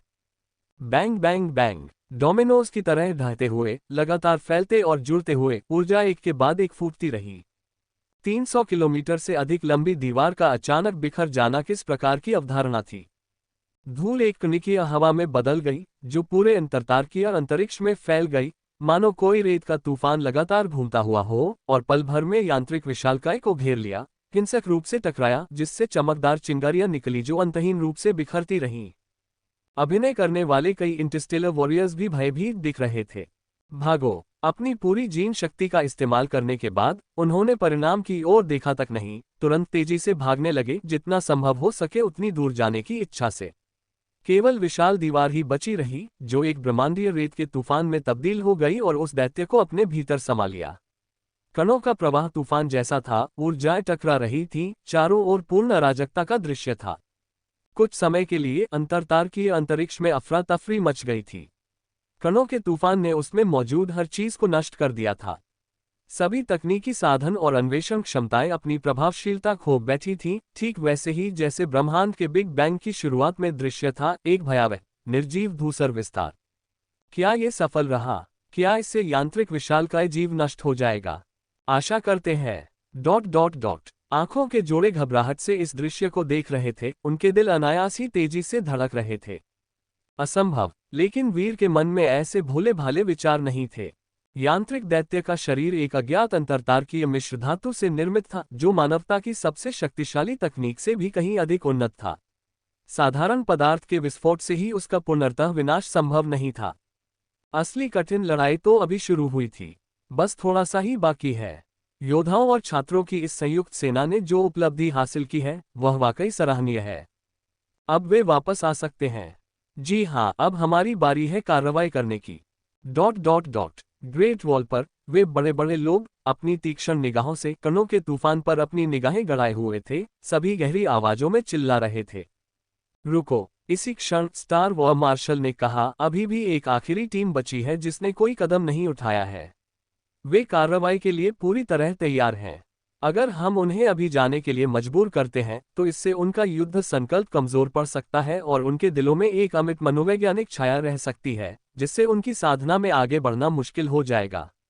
ये हमारे अंतरतारकीय मनुष्यों के भावी बीज हैं और हम लापरवाही नहीं कर सकते। ये सुनकर अन्य मार्शलों ने भी सोच समझकर सिर हिलाया। ठीक है, हमें हर समय सतर्क रहना होगा। अगर हालात बिगड़ते हैं तो हमें तुरंत हस्तक्षेप करके उन्हें बचाना होगा। लापरवाही मत बरतो। बड़े अधिकारियों ने सर्वसम्मति से सहमति जताई और मैदान पर हो रहे घटनाक्रम पर बारीकी से नजर रखी। तूफान उथल पुथल मचा रहा था, कण आपस में टकरा रहे थे और चारों ओर पुनर्तः अराजकता फैली हुई थी। वीर और झाओ युई एक साथ खड़े थे, ध्यान से एक दूसरे को घूर रहे थे, जरा सी भी लापरवाही करने की हिम्मत नहीं कर रहे थे। जल्दी से आना! अचानक एक सुनहरी रोशनी तेजी से चमकी, एक चकाचौंध भरी और शक्तिशाली रोशनी, मानो एक लंबी तलवार अराजकता को भेद रही हो और अंधेरे अंतरतारकीय अंतरिक्ष को रोशन कर रही हो। केवल एक विशालकाय आकृति धीरे धीरे आगे बढ़ती हुई दिखाई दी, जो कणों के तूफान को बलपूर्वक एक तरफ धकेल रही थी। उसका विशालकाय शरीर सबके सामने खड़ा था। कणों के तूफान को झेलने के बाद 1000 आंखों वाले विशालकाय जीव के शरीर पर असंख्य गड्ढे दिखाई देने लगे, हर जगह चिंगारियां उड़ने लगी और उसकी छाती पर मौजूद कवच बुरी तरह क्षतिग्रस्त हो जाने के कारण काफी समय पहले ही गायब हो चुका था। फिर भी एक प्रचंड ऊर्जा ढहते हुए पहाड़ की तरह दबाव डाल रही थी, जिससे किसी के लिए भी प्रतिरोध करने की इच्छाशक्ति जुटाना मुश्किल हो रहा था। दैत्य की छाती पर उजागर सौर भट्टी को घूरते हुए वीर की आंखें थोड़ी सिकुड़ गईं। ये कहना ही पड़ेगा कि इस्पात की विशाल दीवार के विस्फोट की विनाशकारी शक्ति उम्मीदों से कहीं अधिक थी। आशा की एक किरण दिखाई दी। वे किस बात का इंतजार कर रहे थे? मानसिक उतार चढ़ाव से भरी उसकी आवाज उत्तेजित युद्ध भावना से ओतप्रोत होकर एक ऐसी प्रचंड आग की तरह फैल गई जिसे बुझाया नहीं जा सकता था। हत्या के मोर्चे पर मौजूद सभी लोगों को रक्षात्मक और आक्रमणकारी मोर्चों पर तैनात भाइयों ने अपना मिशन पूरी तरह से अंजाम दिया है। अब हमारी बारी है एक जोरदार जवाबी हमले की। मारो मारो मारो! मानवता की जीत होगी! मानवता की जीत होगी! मानवता की जीत होगी! उन्होंने 3 बार जोर से चिल्लाकर मनोबल बढ़ाया और तुरंत ही चारों दिशाओं से प्रतिक्रियाएं गूंजने लगीं, जो काफी देर तक प्रतिध्वनित होती रहीं। मानवता की जीत होगी, मानवता की जीत होगी, मानवता की जीत होगी। भाग्य ने योद्धा के कान में फुसफुसाया, तुम तूफान का सामना नहीं कर सकते। योद्धा ने फुसफुसाते हुए जवाब दिया, मैं ही तूफान हूं। अध्याय 420 में ही तूफान हूं। मैकेनिकल जायंट का विशाल शरीर गैस पदार्थ से बाहर निकला और उसकी छाती में स्थित कोर एनर्जी फनेस से हिंसक किरणें निकली, जिससे एक कण तूफान उत्पन्न हुआ जिसने सब कुछ अपनी चपेट में ले लिया। आसपास का सारा पदार्थ पूरी तरह से चूर चूर हो गया था, यहां तक कि उसकी सबसे बुनियादी संरचना भी नष्ट हो गई थी। आकृतियां सीधे उस विशालकाय के सामने खड़ी थीं, उनकी मुद्राएं भाले की तरह लंबी और सीधी थीं, मानो आकाश को भेद रही हो। उनकी आंखें दृढ़ थीं, अटूट इच्छाशक्ति से भरी हुई थीं। एक भव्य आवाज अंतरिक्ष में गूंजी, मन की शक्ति द्वारा सभी के दिलों की गहराई तक पहुंचाई गई, जो स्पष्ट रूप से कानों को सुनाई दी। हमें कभी हार नहीं माननी चाहिए। आक्रमण और रक्षा मोर्चों पर तैनात हमारे भाइयों ने अपने मिशन को पूरी तरह से अंजाम दिया है। अब हमारे निर्णायक आक्रमण दस्ते के मैदान में उतरने का समय आ गया है। हमें इस यांत्रिक दानव को ग्रेट वॉल में एक कदम भी नहीं रखने देना चाहिए। जीत निश्चित रूप से हम मनुष्यों की ही होगी। किसी योद्धा की नियति की पुकार की तरह मैं ही तूफान हूं। इस समय युद्ध के मैदान में अंतरतारकीय साधक और ग्रेट वॉल विश्वविद्यालय के छात्र दोनों धैर्यपूर्वक सुन रहे थे। उनके दिल पहले से ही तीव्र जुनून से भरे हुए थे। युद्ध क्षेत्र के बाहर, ग्रेट वॉल के भीतर और अंतरतारकीय क्षेत्र में भी अनगिनत लोग इस युद्ध को सांस रोककर देख रहे थे। वे सभी जानते थे कि युद्ध अपने अंतिम चरण में पहुंच चुका है। जीत या हार इसी एक फैसले पर निर्भर थी। अंततः जीत किसकी होगी? क्या इन छात्रों के प्रयासों से ही इस भयानक यांत्रिक दानव को सचमुच पराजित किया जा सकता है? अगर वे असफल भी हो गए तो उम्मीद है कि नुकसान बहुत ज्यादा नहीं होगा। ये अंतरतारकीय साधक मानवता के सबसे कुलीन प्रतिभाशाली लोग थे, उनमें से एक का भी बलिदान एक बहुत बड़ी क्षति होगी। लेकिन अगर वे सफल हो जाते हैं और विजयी होकर लौटते हैं तो यह और भी असाधारण होगा। इसका मतलब ये होगा कि मानवता को वास्तव में असाधारण प्रतिभाओं का एक नया समूह प्राप्त होगा। इस तरह के कठिन और खतरनाक युद्ध क्षेत्र के अनुभव से उन्हें जबरदस्त मजबूती मिलेगी, जो उन्हें पूरी तरह से बदल देने के लिए पर्याप्त होगा। एक बार परिपक्व हो जाने पर भविष्य के नस्लीय युद्धों में वे मानवता की रीढ़ बनेंगे। हालांकि वे मन ही मन इसे असंभव मानते थे, फिर भी इस समय उनमें अविश्वसनीय आशा थी। असंख्य निगाहें युद्ध क्षेत्र पर टिकी हुई थीं, हर बदलाव को बारीकी से देख रही थीं, हर एक आकृति पर टकटकी लगाए हुए थीं। आगे आप क्या करने की योजना बना रहे हैं? झाओ युई ने इस समय युद्ध के मैदान में पूछा। वीर ने हल्की सी मुस्कान के साथ कहा, ये यांत्रिक दानव इतना भयानक है कि केवल अपनी ताकत के दम पर इसे सीधे तौर पर नष्ट करना नामुमकिन है। हमें इसकी कमजोरी का फायदा उठाकर हमला करना होगा।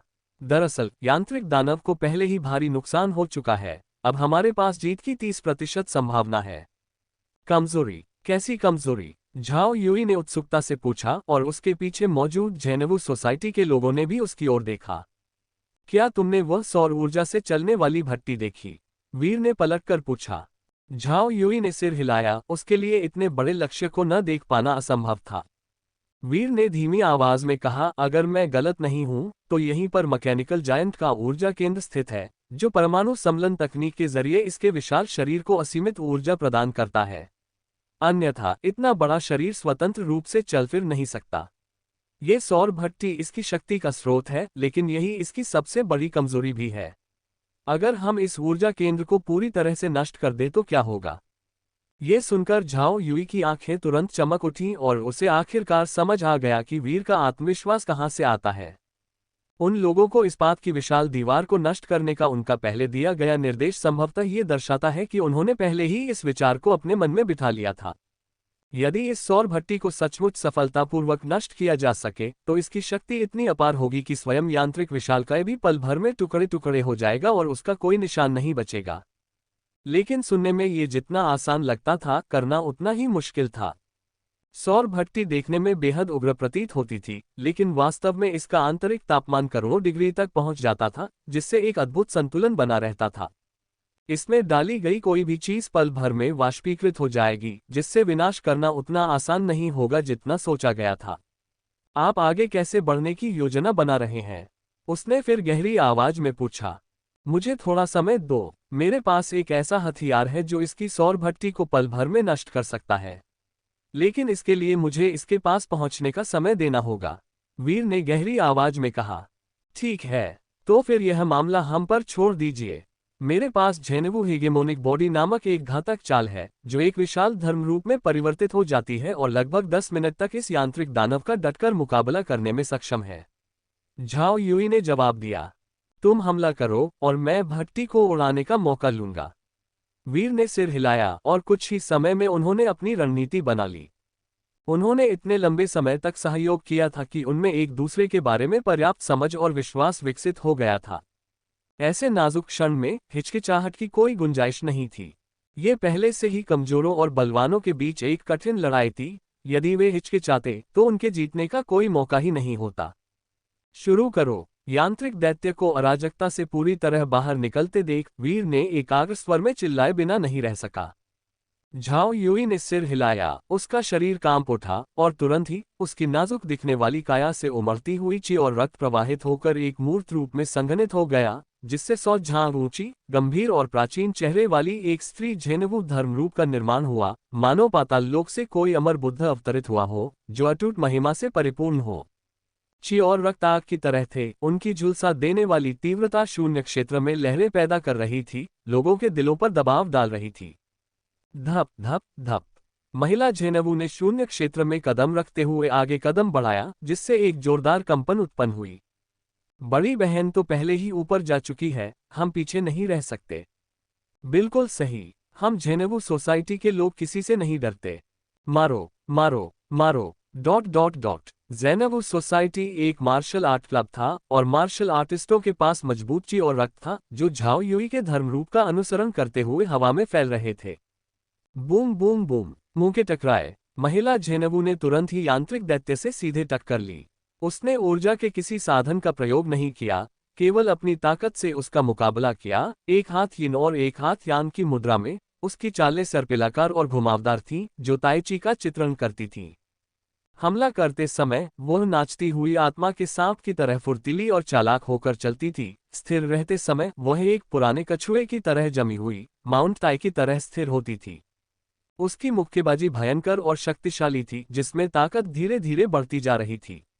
उसका हर मुक्का किसी दिव्य स्तंभ की तरह प्रहार करता था, आगे की ओर जोरदार प्रहार करता था, जिससे यांत्रिक दैत्य का शरीर बार बार कांपता था और उसकी विनाशकारी गति अचानक रुक जाती थी। झेनेवु सोसाइटी के अन्य सदस्यों ने भी उसके चारों ओर समन्वय स्थापित किया और हमला किया। उनके शरीर से शक्तिशाली ची और रक्त का प्रवाह हुआ, जिससे शून्य क्षेत्र की ऊर्जा में हलचल मच गई। लाइटनिंग बर्स्ट पंच। पवन चक्की का पैर। 3000 धधकते अग्निमुक्के। Dot dot dot. हवा, आग, गरज, बिजली। मुट्ठियों और पैरों की ताकत के साथ उन्होंने एक गर्जना के साथ प्रहार किया, यांत्रिक दैत्य के तनाव बिंदुओं पर वार किया, जिससे उसका निचला शरीर अस्थिर हो गया, उसका संतुलन बिगड़ गया और उसका शरीर हवा में इधर उधर डगमगाने लगा। कुछ समय के लिए मैकेनिकल जायंट का आक्रमण पूरी तरह से अवरुद्ध हो गया था। ज़ेनेवु सोसाइटी ने पहले ही अपनी चाल चल दी है। मैकेनिकल मैन्युफैक्चरिंग सोसाइटी के लोग मेरे साथ आइए। पौराणिक विसंगति समाज, आप सभी पौराणिक पीली पवन संरचना को सक्रिय करें। बायोकेमिकल विनिर्माण इकाई तैनात हो जाओ। क्वांटम एनहिलेशन कैनन दहाड़ते हुए एक खंभे की तरह घनी हल्की सफेद रोशनी उगल रहा था। ये जहां भी जाता वहां सब कुछ चूर चूर हो जाता। 1 दर्जन से अधिक आकृतियां हवा में खड़ी थीं, एक दूसरे की प्रतिध्वनि करते हुए एक आकृति बना रही थीं। उनकी जीन शक्ति आपस में गुंथी हुई थी, अंतरतारकीय अंतरिक्ष में हलचल मचा रही थी, जिससे एक अजीब पीली हवा के झोंके उठ रहे थे, जो रेत के तूफान की तरह थे, लेकिन उनमें अत्यधिक संक्षारकता थी। जैसे ही यह यांत्रिक विशालकाय के शरीर पर गिरी, इसने धातु के खोल को मधुमक्खी के छत्ते जैसे गड्ढों में बदल दिया, जो ट्राइपोफोबिया से पीड़ित लोगों को भी कपकपी पैदा करने के लिए पर्याप्त था। सैकड़ों आकृतियां, जिनमें से प्रत्येक एक विचित्र आभा बिखेर रही थी, एक सेना बनाकर उग्रता से आगे बढ़ी। चील जैसी आंखें, बाघ जैसे पंजे, भेड़िए जैसे नुकीले दांत। उनमें से प्रत्येक में अमानवीय विशेषताएं थीं। उनके शरीर रहस्यमय ढंग से रूपांतरित थे, लेकिन बिना किसी अपवाद के वे आम लोगों से कहीं अधिक क्रूर थे। मैकेनिकल जायंट चारों ओर से बुरी तरह से घिरा हुआ था और उसकी कमजोर जगहों को निशाना बनाकर हर दिशा से कई हमले किए जा रहे थे, जिससे उसका शरीर फट गया और उसका नाजुक आंतरिक भाग उजागर हो गया। हालांकि प्रत्येक आकृति चींटी जितनी कमजोर थी, लेकिन यदि उन सभी की शक्ति को मिला दिया जाए तो वे तूफान की तरह आक्रमण कर सकते थे। मैं ही तूफान हूँ, हम ही तूफान हैं।